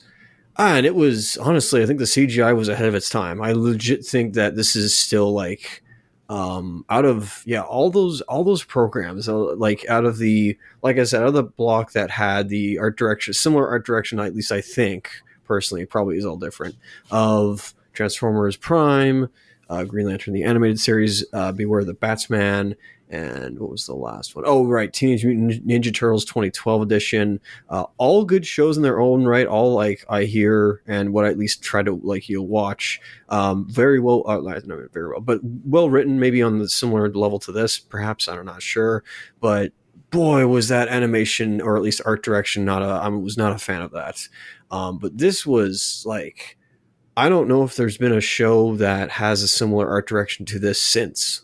There probably has. Okay. Well, let's not get carried away. Of course, forgive me. Definitely excellent animation. Especially blows my mind to this day that it was circa 2012 or 2013. Absolutely. That's mind-boggling. But if we're strictly talking about television animation, because there's been a lot of good motion picture animation. Of course, I see. I probably okay. Sorry, yes. Let me forgive me. If we restrict ourselves to television CG animation, it's only been in recent years that I've seen things that I would say surpass this for a weekly series. And the one that really springs to mind right now that is sort of on top of the pyramid for me in terms of episodic CG animation, it's still got to be Arcane Arcane, the League of Legends series on Netflix. Okay, that's like numeral uno. Oh yeah, that's yeah. Okay, fair point. Since that one came out, it's been my leader in the clubhouse. But other ones that are also quite good that have come out in recent years, um, like the last season, but or especially continuing onward into the Bad Batch. Um, Even though it's the same animation style of the original Clone Wars 3D, it because the cinema. I kind of described it to you guys before like this, but it's such a step up from how it looked Clone Wars like in season 6 or whatever. It's such a step up with the final season and then continuing into Bad Batch that it almost feels like we're looking at the 3D model characters that we know and love, but not only do they have like higher textures and bit mapping on their skin and costuming or clothing, but it feels like a real analog camera is filming. Like, if these character models could exist in the real world like the characters do in Who Framed Roger Rabbit, it feels like a film camera is filming the CG models. Does that make any sense, what I'm saying? Yeah, you mentioned that when we did Tales of the Jedi, if I recall. Yeah. So, and then it's not as good as the two I just mentioned, but it's definitely got more going on in terms of technical and CPU power for animation. But the aforementioned offline Star Trek Prodigy has some pretty top notch 3D animation for a series. Oh, and this is kind of the last thing. I don't know if you have other last things before we give a block rating and maybe a series rating. Um, I just realized now why, like, how I could explain how I think the writing is so good for this show as a whole season or whatever. Kind of what I've been saying in the last couple blocks about how they keep it interesting and don't have filler.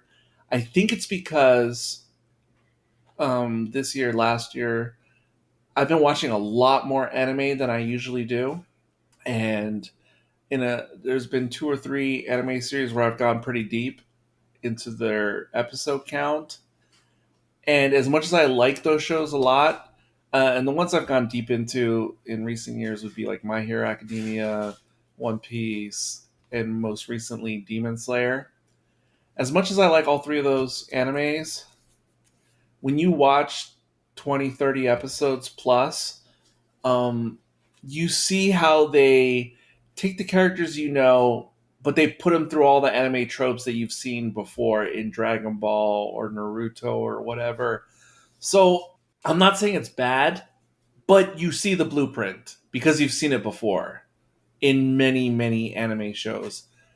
And even though you're engaged with those modern animes that are great in their own right, they are written in the Eastern anime style for something that has so many episodes that you got to give the West credit when credit's due for animation, because unlike most Eastern productions I've seen, they don't rely on the tropes that have been done a million times in other series like this. Um, from my vantage point, which is just a consumer and a viewer who's not especially gifted and doesn't know anything about making an animated program or any kind of program scripted, they it feels to me like they put an incredible amount of effort into making this as interesting and cohesive a story as they could. Because even other shows that may or may not end up successful with multiple seasons, like even other shows I like, let's say Strange New World season 1 or newer Doctor Who or something, even though I can really like those shows, they don't feel like they have it all worked out in season 1. I mean, the writing, the characters, how are we going to pace this? It Most every other show feels like they're still finding their way to some extent. And this one, I only felt that in episodes 3, 4, 5. And other than that, it was just like it's just like they knew exactly what they were doing and what they were working with.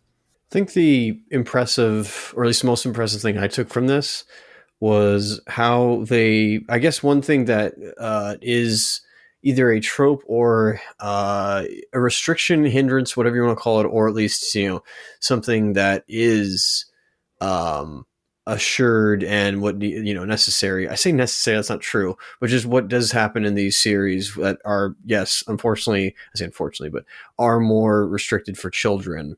Or at least a younger audience, excuse me, I won't just call everybody children, is the no kill policy. Because, I mean, that's for, image branding. But again, they go Transformers 86 with it by, not showing blood. And they do get into some funky stuff that might be a little like, oh, this might scare some little ones' minds potentially. I'm not too sure. Cyrus definitely could give the heebie-jeebies for some kids. Definitely stranger danger there, but the no kill rule, I think, really they utilize that, I think, to a very plausible rule in this case, and made it work the whole way through.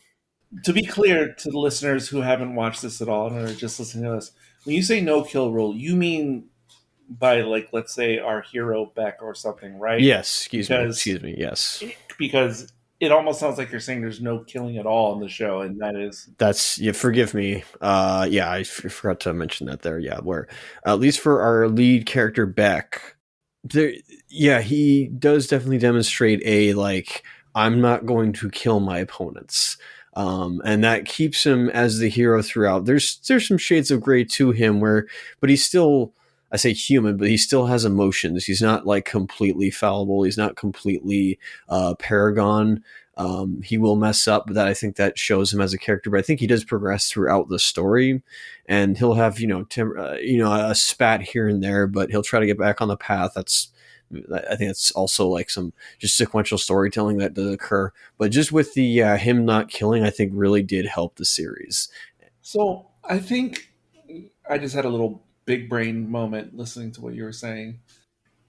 If this show continued and lived its full run that the showrunners would have intended if they were given the time and the budget, Yes. Well, it had the budget. I think what they were definitely doing and where it would have gone with the dynamic between Tron Legacy, as you call him, and Beck is because we saw this already happening in Beck's character arc in these 19 episodes, and I think they would have continued on with this. It would have been an important part of the overall story, which is he's obviously like an apprentice or understudy or mentee to Tron Legacy, Alan's program. Well, just trauma, yeah.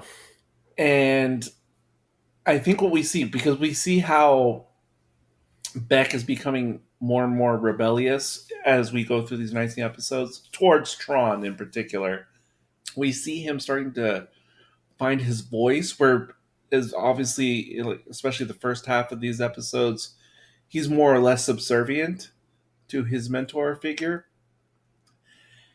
And I think the whole purpose of that, I realize now, is because in order for Beck to be the best Tron he can be, in Tron Legacy's eyes, is because, like, the essence of everything that has Tron written on it in the IP,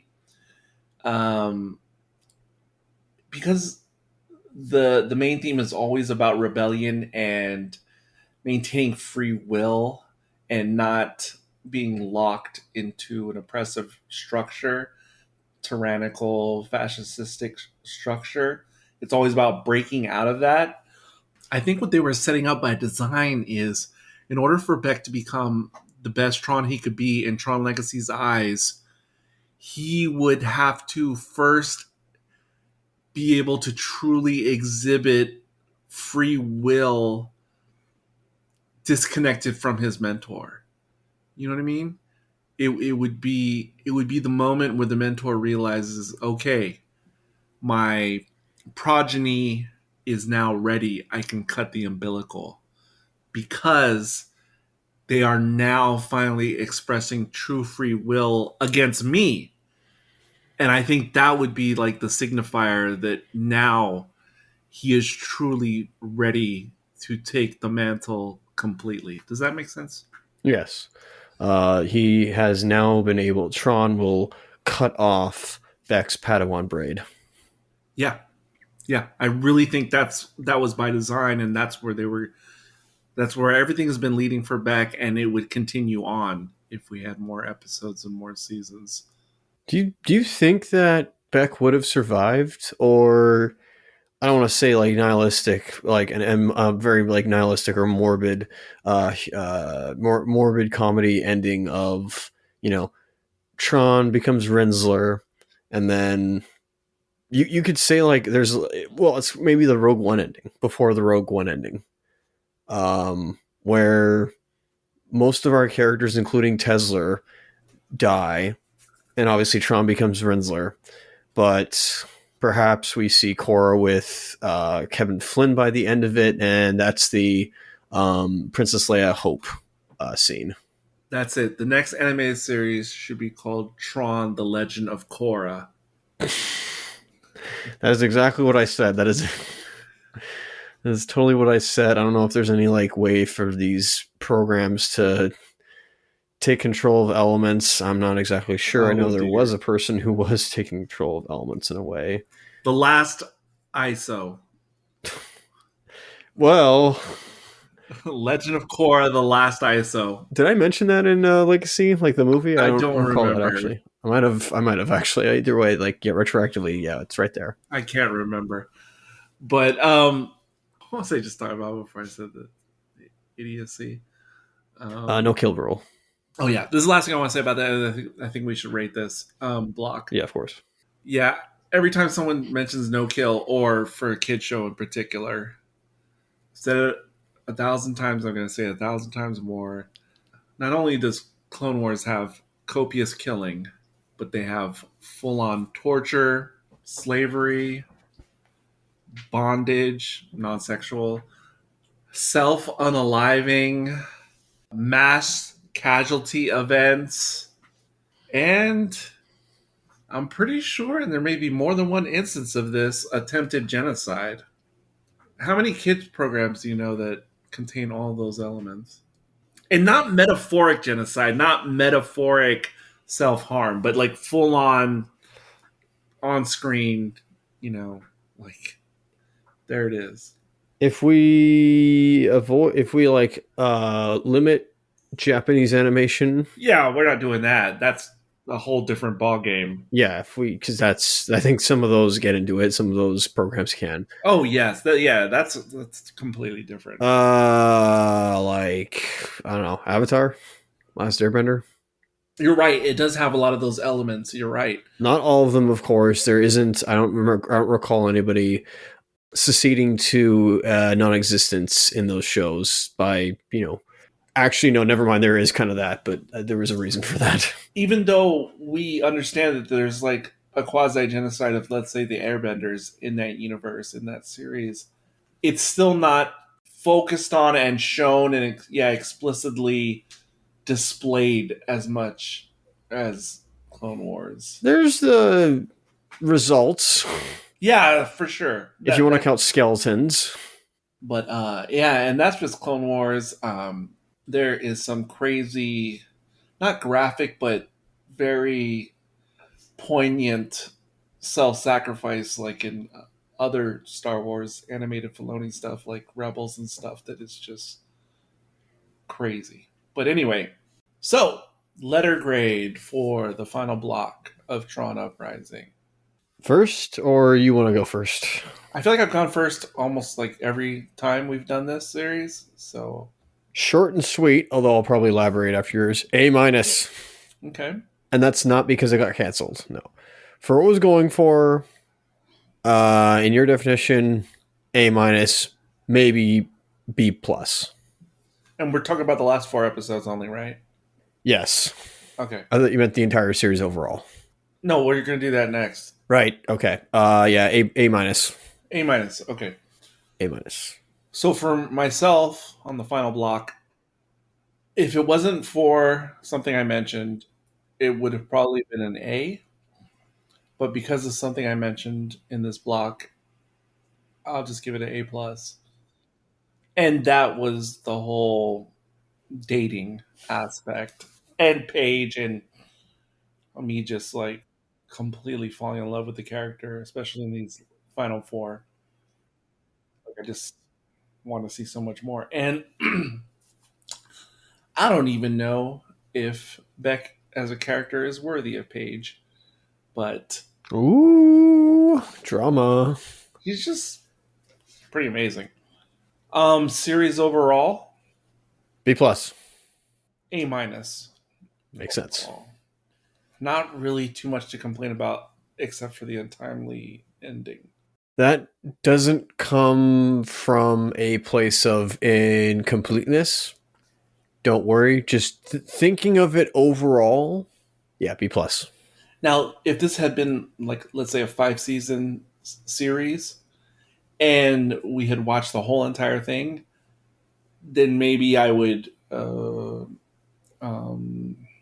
put this on a grade it on a scale, and then this would be more like a B minus because I would only assume the show would get so much better. Oh, well, we wouldn't have known Right. about the alternate universe, so we're talking completely different, set of circumstances. But I could imagine in the grand scheme of things, if this was 5 seasons, I would give this like an overall B minus. But because it is what it is, I've already explained. But there you have it. The conclusion of our first foray into a series, non-movie, non-motion picture on the podcast. I'll say this took less time than me doing Avatar: Last Airbender.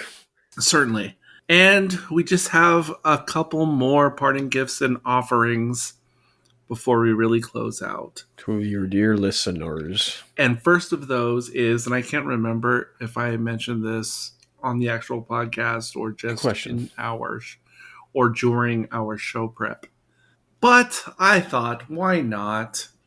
Let's talk about not one, but 2 Taylor Swift musical videos. She's infecting everybody. She paid him off. That sort of are Tron adjacent. And I had been teasing this to Isaac since we did the first block. And it wasn't until today that I realized it wasn't just the one music video I had in my head, but actually 2. So first off, before you start giving me your opinions on these music videos, and for all I know, you've seen one or both of these before, but before you even respond to that, you've probably told me before in offhanded conversation, but I don't remember. In general, where do you stand on Taylor Swift as a pop artist or... No comment. Hold on. You got to give me something here. Because most people either, obviously they're fans, or they just really don't want to listen to her music. Whether they've heard some of it or not, they just don't want to listen to it.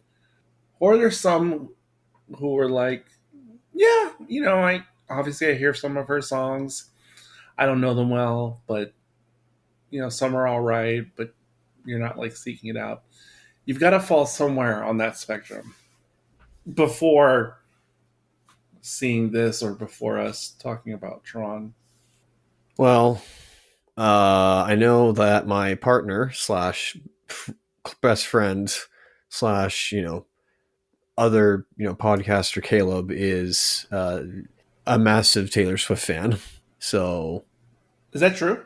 It is.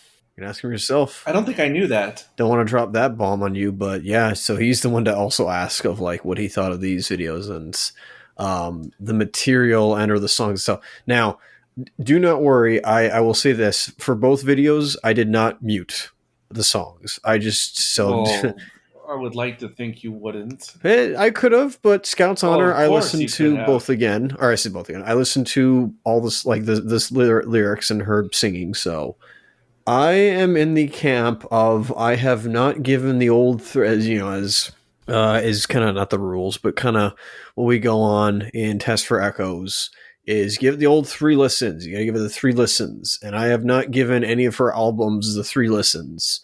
I will say this: I think her songs and her tracks probably are a lot better on the album than they are as singles on the radio. But I know that's radio, or just at the time, radio hits.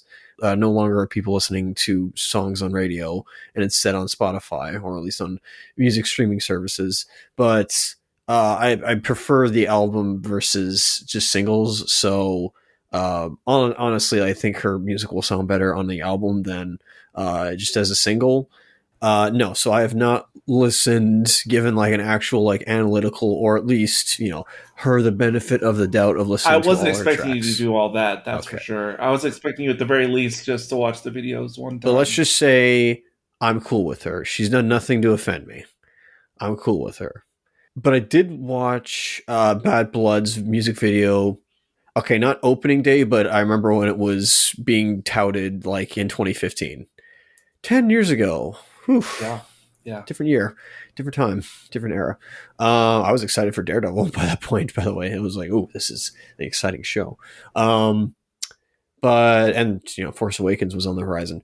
Yourself, sir, actually, like, before we get into the videos and whatnot. The other one, I had heard of this song. What's the other one called again? Are You Ready for It? Are You Ready for It? Thank you.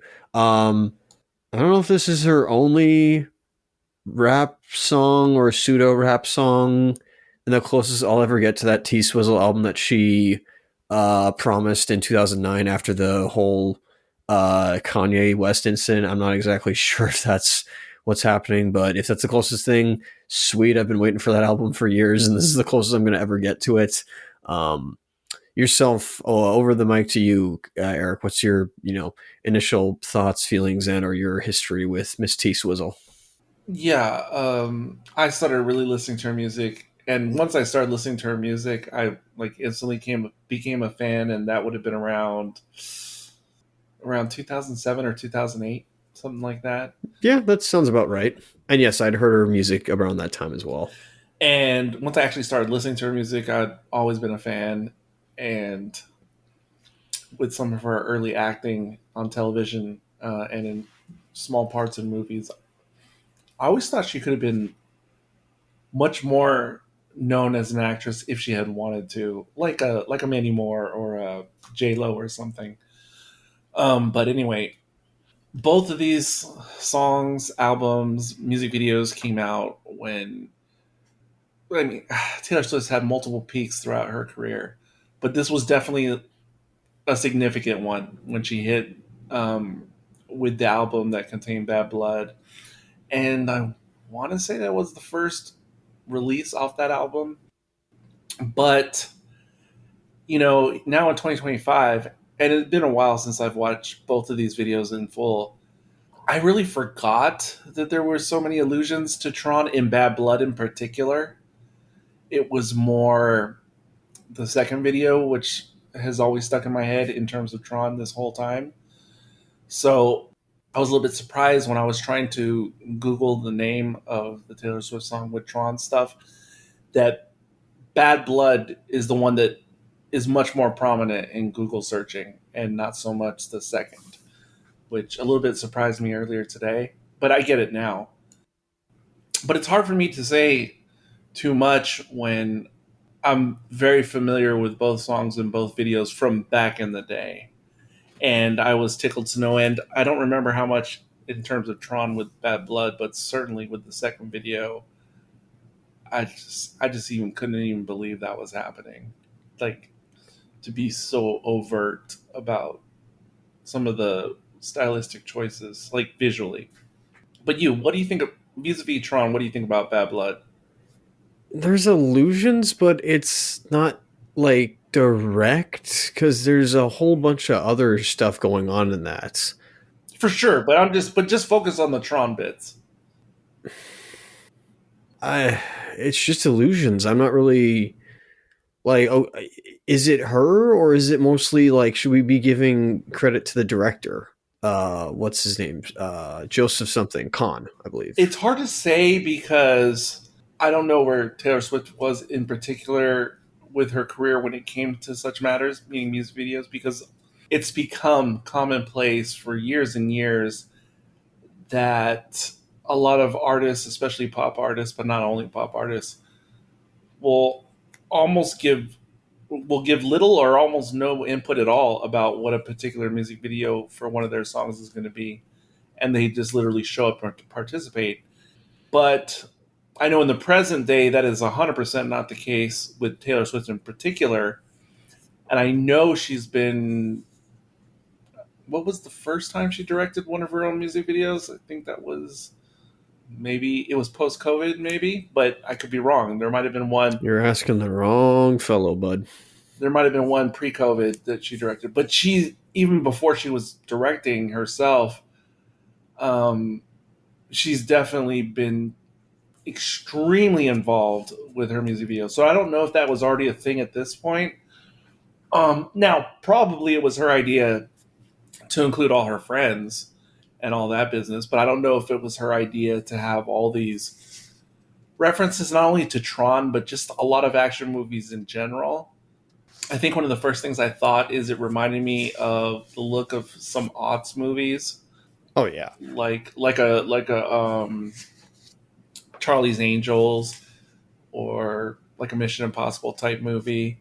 It's funny because when her and not Selena Gomez, fight in the beginning, or at least she betrays not Gomez betrays Swift, and then like kicks her out a window, and she lands on a car. The same year, I don't know which comes first.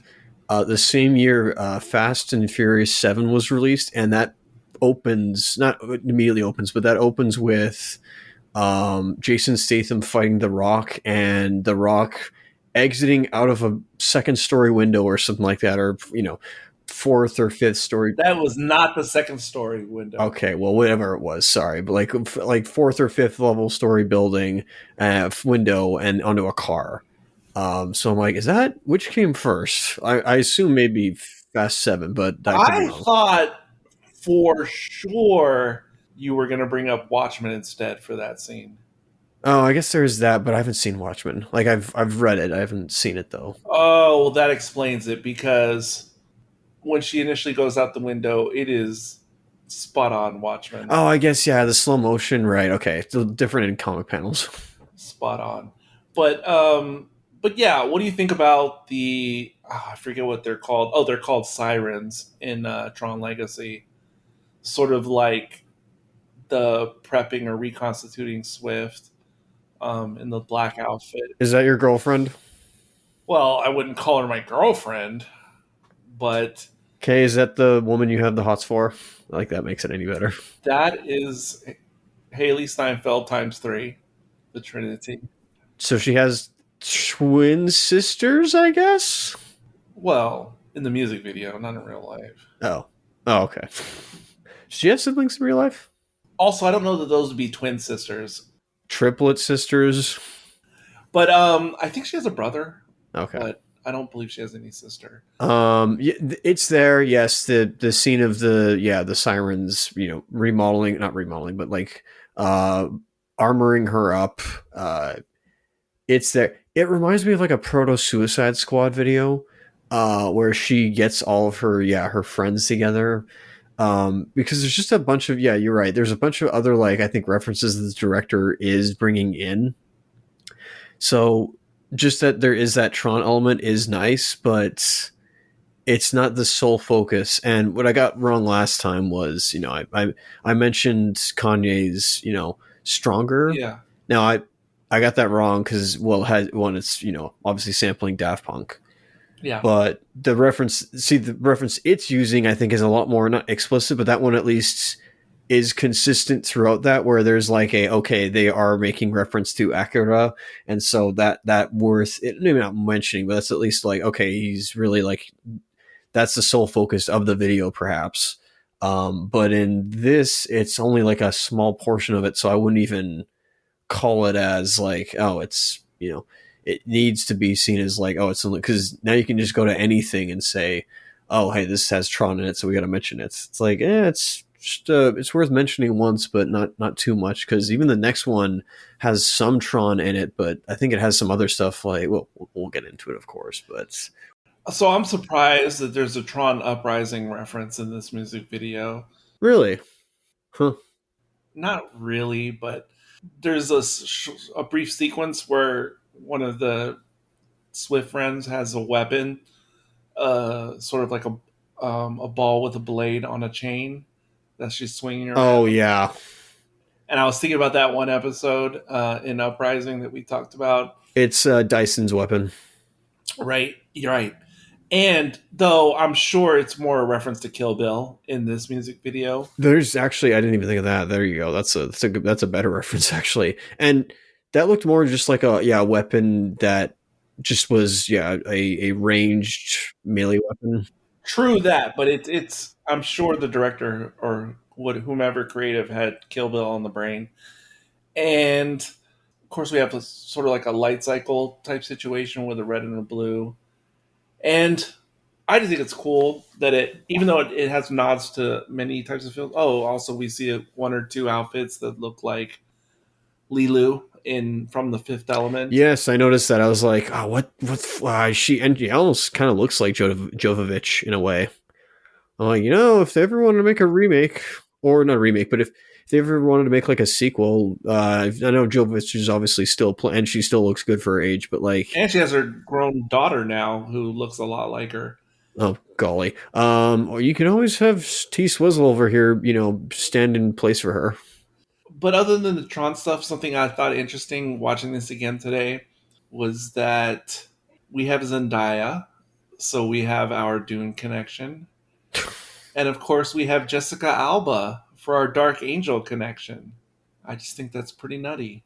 Um, that it's and of course there's Yeah, I Tron. was surprised by it. I was like, is that Alba? I'm like, oh, hey, look at that. Yep, yep. So it's got to go all going on. And then last but not least, are you ready for it? Can I say I was overall disappointed by the music video itself, or at least there's one thing that made me disappointed, which was we never saw the rematch between Swift and not Gomez, because Oh, that's what they were building up towards. So I assume there's a sequel video that is them fighting, because they just cut off right at the end when they're about to beat each other up. I don't think there's a follow up and storyline to that video. Worse than Tron Legacy or Uprising, excuse me. Wow, wow, That's the music video I need to see. wow. Just kidding. Continue. Are you ready for it? Y'all ready for this? Sorry. Thoughts? Tron thoughts? Oh, pucking. Sorry, I thought you were about to go first, but Alita Battle Angel. There's the Battle Angel in the way. Oh yeah. More James Cameron. And also, I guess the bodysuit or the suit that Johansson wears in Ghost in the Shell, same year, by the way. Okay, now I gotta wonder. Con, are you just, influenced by what's out recently of movies, and then you're like, okay, I'm gonna put that in there because I swear there was like a body that was used in Ghost in the Shell 2017. So anyway, there's some elements in here that are Tron, but there's a lot of other like science fiction, animation, or anime or whatever have you. Yeah, but also, well, yeah, of course, there's other stuff besides Tron. It seems to be in the same vein, though, of sci-fi and whatnot, which is of like artificial intelligence or artificial beings. Yeah, it starts off with like her the Swift going towards like a, I don't know, a club or something, or Yeah, something underground. something underground. You're right, something underground, and she's I don't mean literally underground, but met by all these like NPCs or all these like background characters that look like they're from Destiny. yes, that is exactly what I thought when this video was brand new. 100%. Oh, and when you would you look at that? It was also Destiny 2 was released the same. Okay, Hawking. Right. When was this video released? This is 2017, I think. What? Sorry, what part? What like era? Not era, but what like month of 2017? I'm not gonna look it up. That's totally But fair. could have been summer. Could have probably summer or fall. Okay, That's when usually new albums come out. true. And this obviously took a while to film, so I mean, great visual effects, I guess. Some unfinished, I'll say that, which makes it noticeable, but I'm not like complaining there. I'm like, yeah, that's there. I mean, it's for a music video, of course. Like, I'm not expecting, it's experiments for Pit 6. It's really like tech demos, or at least, demos for like, hey, this is, in my portfolio. And yeah, just her electrifying a bunch of people in the end was shocking, pun intended. Okay. I've seen Goldfinger, but okay. Like how I said with Tron Legacy, if you watch some of the behind the scenes, like on set photos of them in their costumes for the grid, they look a lot less cool and they look a lot cheaper than they'd look in the actual film. Similar to this music video, because I remember Taylor Swift like posted on Instagram some behind the scenes photo of her in the skin suit, and it also looks a lot more fake and a lot cheaper behind the scenes than it does in the actual music video. With the power of special effects, it looked great. Something I wasn't thinking about when I suggested we talk about, and up until today, I only had Are You Ready For It in my mind, because again, I forgot about the whole Bad Blood thing.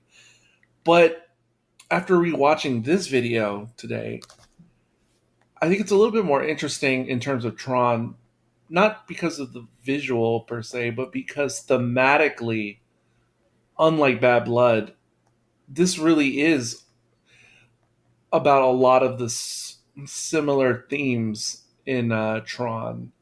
Not directly, but definitely more in the vein than the Bad Blood song. And I was wondering if you had any thoughts about that, because there is definitely an overall meaning for this music video and kind of the song too. But I guess the music video is interpreting it metaphorically, the meaning of the song.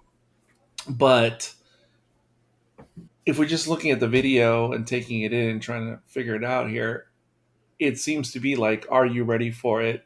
Like, literally and figuratively, the digital age, like artificial life, artificial intelligence, like the beginning of a new age, so to speak, like a digital age.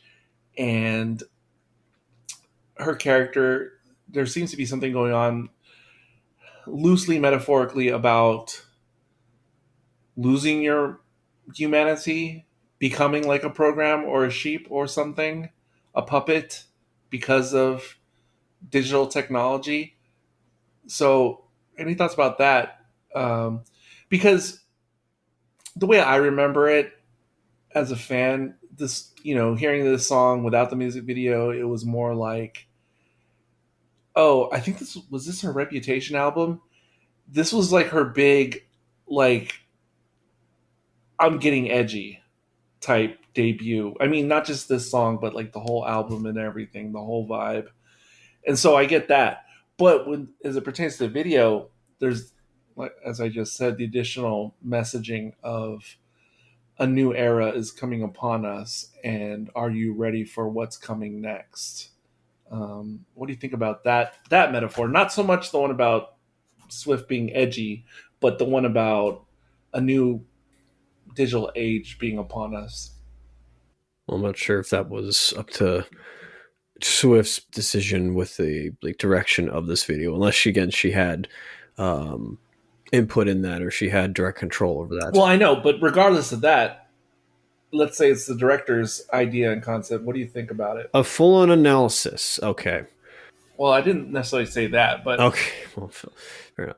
At least my interpretation, even though I should support yours, I couldn't tell okay. So the Taylor Swift that we see enter the room with the caged Taylor Swift, I know that's weird to say, but I guess the Android version. I don't know if the one that we first see that enters that room and is not in the cage is also a robot, which is just something that I've been thinking of like robots enslaving robots, which, should be an oxymoron, but even still. Wait, why have you been thinking about that? It's just been it's been something I've been thinking for over a year now, from something me and Caleb watched, where I mistaken something for being robots, mistreating other robots in a society that's completely robot filled, and I'm like, this is giving me ideas of like when the creators are gone, when the creators are extinct, does the same cycle repeat, and they're gonna create something that's, their version of AI or whatever. Yeah, and especially if they're created in their creator's image, and something so on and so forth, and there's an endless cycle of repeat evolutions that transcend each other to the next stage of whatever we're going to become. Sorry, that went nowhere. It's a good question though. Is the initial Taylor a robot or something? Exactly. Because she definitely has what appear to be digital eyeballs, um, but maybe she's like a cyborg. That's true. That's where this is she's a cyborg. This is a full on android where there's a spectrum as well that I have of like human to robots, Yeah, and it seems like that spectrum is implied. and then the middle is cyborg and android. But the cage video, person in the cage is more android than cyborg. So I guess your thoughts are correct, perhaps, where the cyborg is trying to hold back the android from surpassing them because they started off fleshy, but then wanted to become more machine-like. This thing was, machine-like from the very beginning, but is now kind of wanting to be, more fleshy because they want to feel those sensations that we have, and we're denying. I say denying, but we're trying to get away from because we don't want those sensations anymore for cyborgs. By the way, everything we're talking about, I didn't even realize this until here we are in this discussion. The stuff we're saying about this music video in particular, it is like we are talking about the series Alien Earth right now. Like, I just realized, like, everything we've just been saying about the two Taylors and the spectrum and everything else, and are you ready for this oncoming new age of technology? This is Alien Earth we're talking about. Nice spoilers. Anyway, there's aspects of both violence that the android can possess, where she goes a lot more the Battle Angel, where she can create an exoskeleton that has weapons to it. But then there's the harmonious one, where I guess if she is shown compassion, or if nobody's harming her, her natural state is positivity and or calm, collective. She's able to, what is it, like almost sync with the universe and kind of go into like a zen like movement or state of mind, excuse me, where it's like everything is in synchronicity and there's perfection in there. And I guess after being tormented by her captor, does she utilize both in a way of charging the particles in the air with electricity, breaking free, and then zapping her captors and freeing herself? Okay, so I think this is what's happening now that I just watched it again silently, and of course, based on our discussion, Sly dog economy monologuing. I think what she and or the director creator was going for through the metaphor of the cyborg or the android Swift being replaced by essentially a newer model, or like a T800 being replaced by a T1000 Oh, that's a good or point. supplanted. If I pretend like I was in Art History 101 again, which I did take once upon a time, and it was really fun. I think there's something she's saying something about, or she's intending to say something about, even the Swift who she just was prior to this was a fabrication of sorts, and certainly not the true Swift, whoever that is. But that is the person who we've been familiar with her, like with her previous singles and previous album, and that's who the first Swift is who enters. Who, yeah, it's Swift, but even then, she's not really who she is. I mean, saying that that's how she was with her previous works. And then the new Swift is like saying, oh, yeah, I'm going to discard that image that I've been wearing for a while. And now it's like the new 2.0 version, which has so much more capability of mimicry and doing whatever. And I think it's like the Phoenix story, but through a sci-fi digital lens is the intended message they're going for. But yeah. Yeah, quite obvious. Didn't even realize it. I was going with something completely separate from that, but yeah, I agree with that. I concur. And we do see once the Swift 1.0 gets vaporized or whatever, that we see once the skin is peeled off, it is like a Westworld situation or something. But yeah, there you go. There's some more extra Tron Bam. And the last thing I will put on the table before we close out this episode and the series of Tron Uprising and this penultimate chapter on our journey through the entire Tron franchise vis-a-vis Prognosis Negative. Now that you've seen all of Uprising and Taylor Swift, don't worry about the Taylor Swift, but the Uprising, and now that you've seen all the content, more or less, the on-screen content of Tron Correct. prior to 2025, compared to when we just saw Tron 82 and Tron Legacy, compared to then, to now that you've seen all of Uprising, how do you feel going into Ares for your first? Like, did Uprising add some excitement? Did it add trepidation? Is it like it was cool, but it's not necessarily going to factor into my anticipation or enjoyment of the movie? I don't know. What do you think now that you've seen Uprising compared to if you had just seen 82 and Legacy before Ares? Well, I'm in a Tron mood, which is nice. I've been experiencing it for the past, good grief, 2 months now? Something like potentially. Doing this, which I don't mind. I've kind of been immersing myself in the Tron world unexpectedly. I want to go back and watch the original one now that I've seen Uprising, and then watch Legacy again. That's how much I want to go back and be like, okay, now, not that it informs me, I don't know if it informs anything of 82, but it just, I'm grateful that they bring some stuff from 82 into Uprising. Even though there's some players that will return, by way of maybe producers. Like Krasinski is, I think, like you said, a producer on Ares. But Path of War was really just meant to put me in a state of mind to watch all of Tron and then go into this movie that's been released, because why not?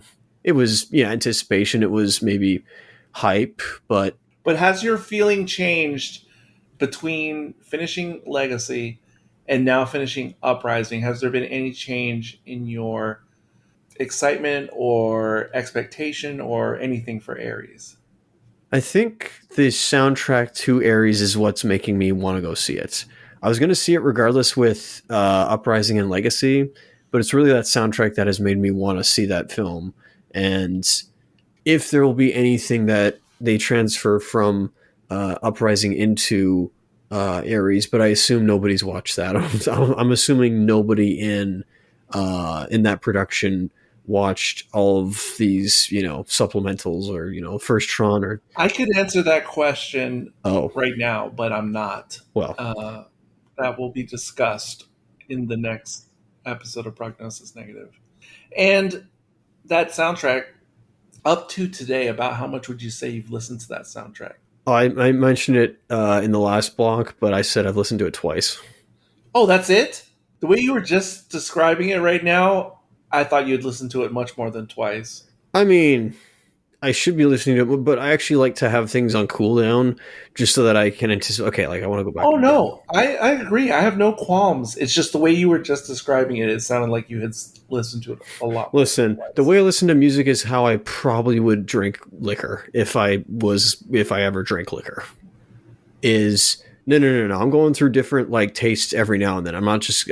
There's some bottles that'll be, there's some brands that'll probably be obsessed with for a while, but no, I'm gonna have a very diverse portfolio of different liquors in my cabinets that I'm gonna have each night. Prior to now, have you listened to any of Trent Reznor's music of, let's say, the last 10 years? Yes. Okay, because I have not of the last 10 years, but it's great. I'm interested now though because of this. Unless you count, what was the one he did? Social Network. That's probably the last new Trent Reznor output I've listened to. Or no, he did something else that was like a soundtrack. Yeah, Before Watchmen and Gone Girl. Oh, I saw both of those. Yep. And I really like Before Watchmen. He also had a hand, him and Atticus Ross, they both had a hand in producing and doing backgrounds for the Halsey album. Whatever that one that they released in 2021, or was it 22? Whatever one that was, great album. I probably listened to it, and I can't even name it, but I'm pretty sure I listened to that album. So, anything else you'd like to say before we get to our Ares discussion on the next episode? Tron/Flynn lives. All right. There you have it. I hope this has been fun for some, or more than some. But closing out the show today, this is Eric. This was Isaac. And until next time, Beep boop bop beep beep boop bop beep beep boop bop beep bop beep boop bop beep beep beep. all right, Gina Carano. Surprised you didn't mention the MMA segment in Bad Blood. End of line.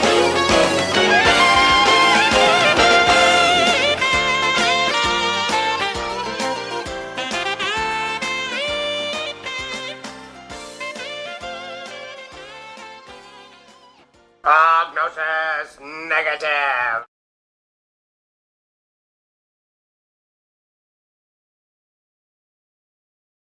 Tron Ares contains several sequences with flashing lights that may affect those who are susceptible to photosensitive epilepsy or have other photosensitivities. Yeah, there was a particular moment that reminded me, like I was thinking about people in the theater auditorium, like that crazy one of the opening scenes in Rise of Skywalker, where I was like, they were not kidding with their warning for that brief scene early in the movie. All right, let's see. We have the VIP section. We have IMAX 3D. Was there any 3D available? Oh, there's an IMAX 3D. Hold on. IMAX 3D and laser projection. IMAX, laser projection, Screen X. And it's cool. They actually have, if I hover over said description, not description, but if I hover over said words, they give me a little description pop-up. Would you like me to read that? You mean description of the movie or the format? The presentation. Okay, the go format, ahead. the presentation. Yeah. VIP is dinner and a movie redefined. Yeah, whatever. Okay, so it's the... You guys probably have this in the States, whatever. Yes, it kind of started around these parts. And I don't mean just the States, I mean literally in Texas, but go on. Yes. IMAX 3D, size and curvature of the IMAX screen allows for a large... Yeah. Image to experience in IMAX 3D, the image jumps off the screen and into your lap. Interesting, okay. Laser projection. Experience the brightest picture and a wide range of rich dynamic colors with laser projection. Mm-hmm. So, what, the film is emitted from a laser beam or something? Like, what? No. That's the filmic presentation version of HDR. Oh, I see. Okay. Okay, so me and Carl have had this conversation a million times. Once HDR TVs became widely available, and once I acquired one, that that's always been the problem with digital film. Well, it has precision, clarity, and zero blemishes on film, etc. Well, that's all positive theoretically.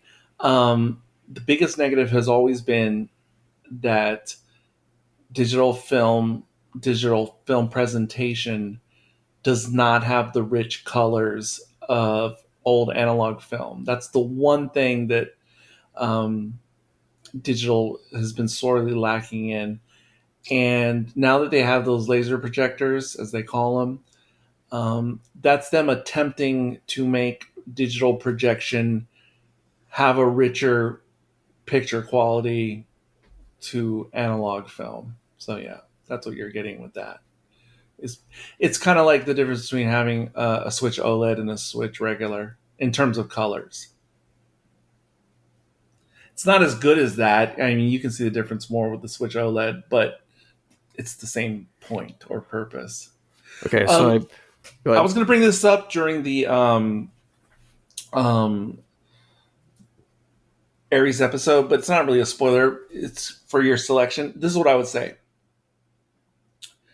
For sure, watch it in 3D if possible.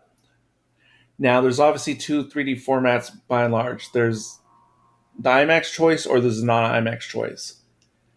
Depending on you or whoever the viewer is, the IMAX 3D choice may not be your optimum choice, but that depends on you and your personal preference. And I'll tell you what I mean.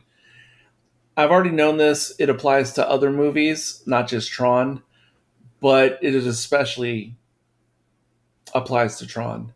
what I'm going to say. So you should watch the 3D. Now, if you want the full-on transportative, like completely not existing in this world but in the movie, then watch the IMAX 3D for sure. And it's not just because of the big screen and the 3D, but it's also because this movie, sound-wise, soundtrack, but not just because of the soundtrack, you want to hear it on the most premium sound system you can. Unless you're the person, because I know some people who hate when the movie is like that loud and it like completely ruins it for them. So if you're that kind of person, then obviously that doesn't apply to you. But this movie, like Dunkirk and certain other specific movies I've seen, the sound is extremely important to getting the director's intent. Okay, that being said, though, I wouldn't say it's all pros for the IMAX experience 3D versus standard 3D. There is at least one prominent pro of seeing it on a regular size screen in 3D, and that is with the IMAX, and again, this is not just about Tron. This has happened to me with multiple movies that I've watched multiple times, like Avatar. Because the IMAX screen is so big, it is almost impossible to take all the 3D in.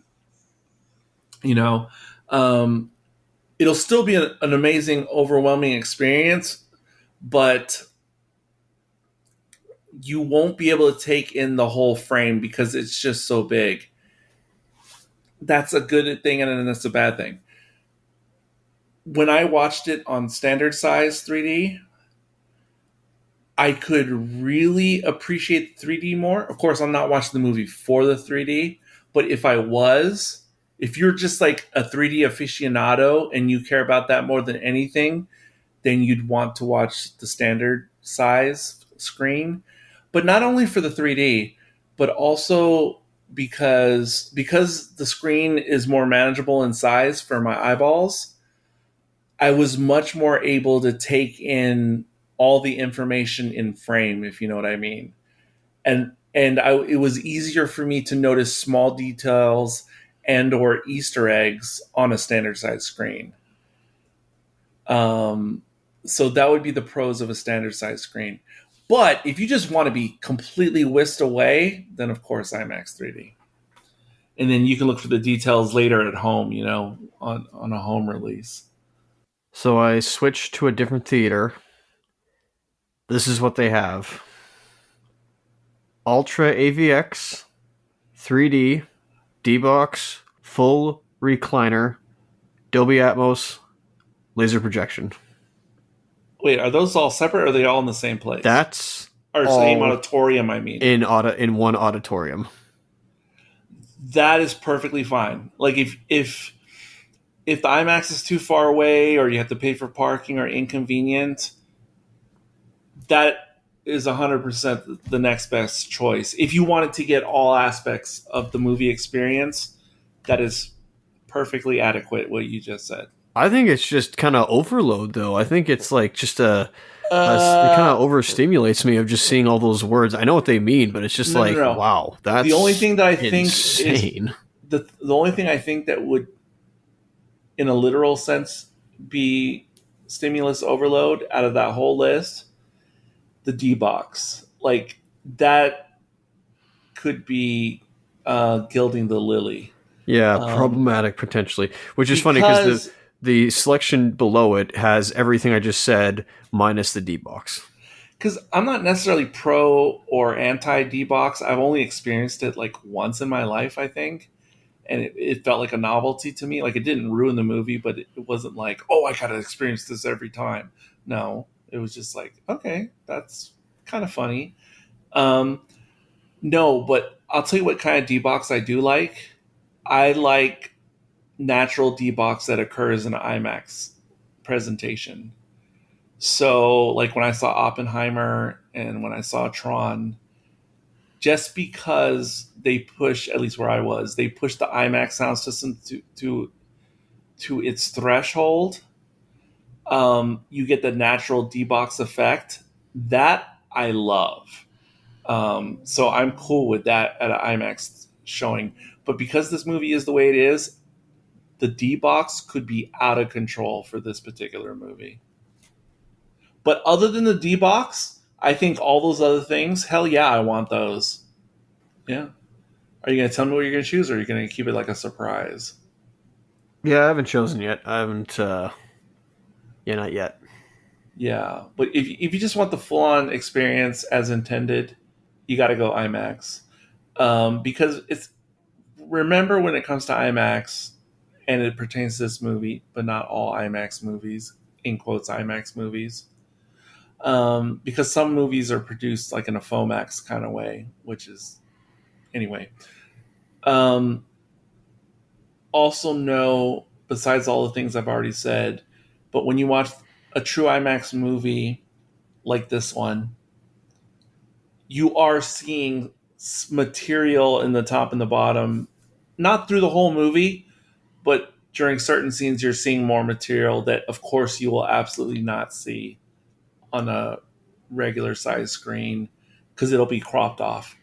Or if you watch it at home later, unless they release a digital IMAX, which they might, but that you never know until that happens. So you will be missing imagery at the top and the bottom of certain scenes. So another consideration. Again, everybody has different feelings about all these different aspects of presentation. So I don't know exactly where you lie in terms of preferences for each individual thing. But see 3D for this movie and be somewhere with good sound. Those, to me, are the two most important prerequisites for anyone watching this movie.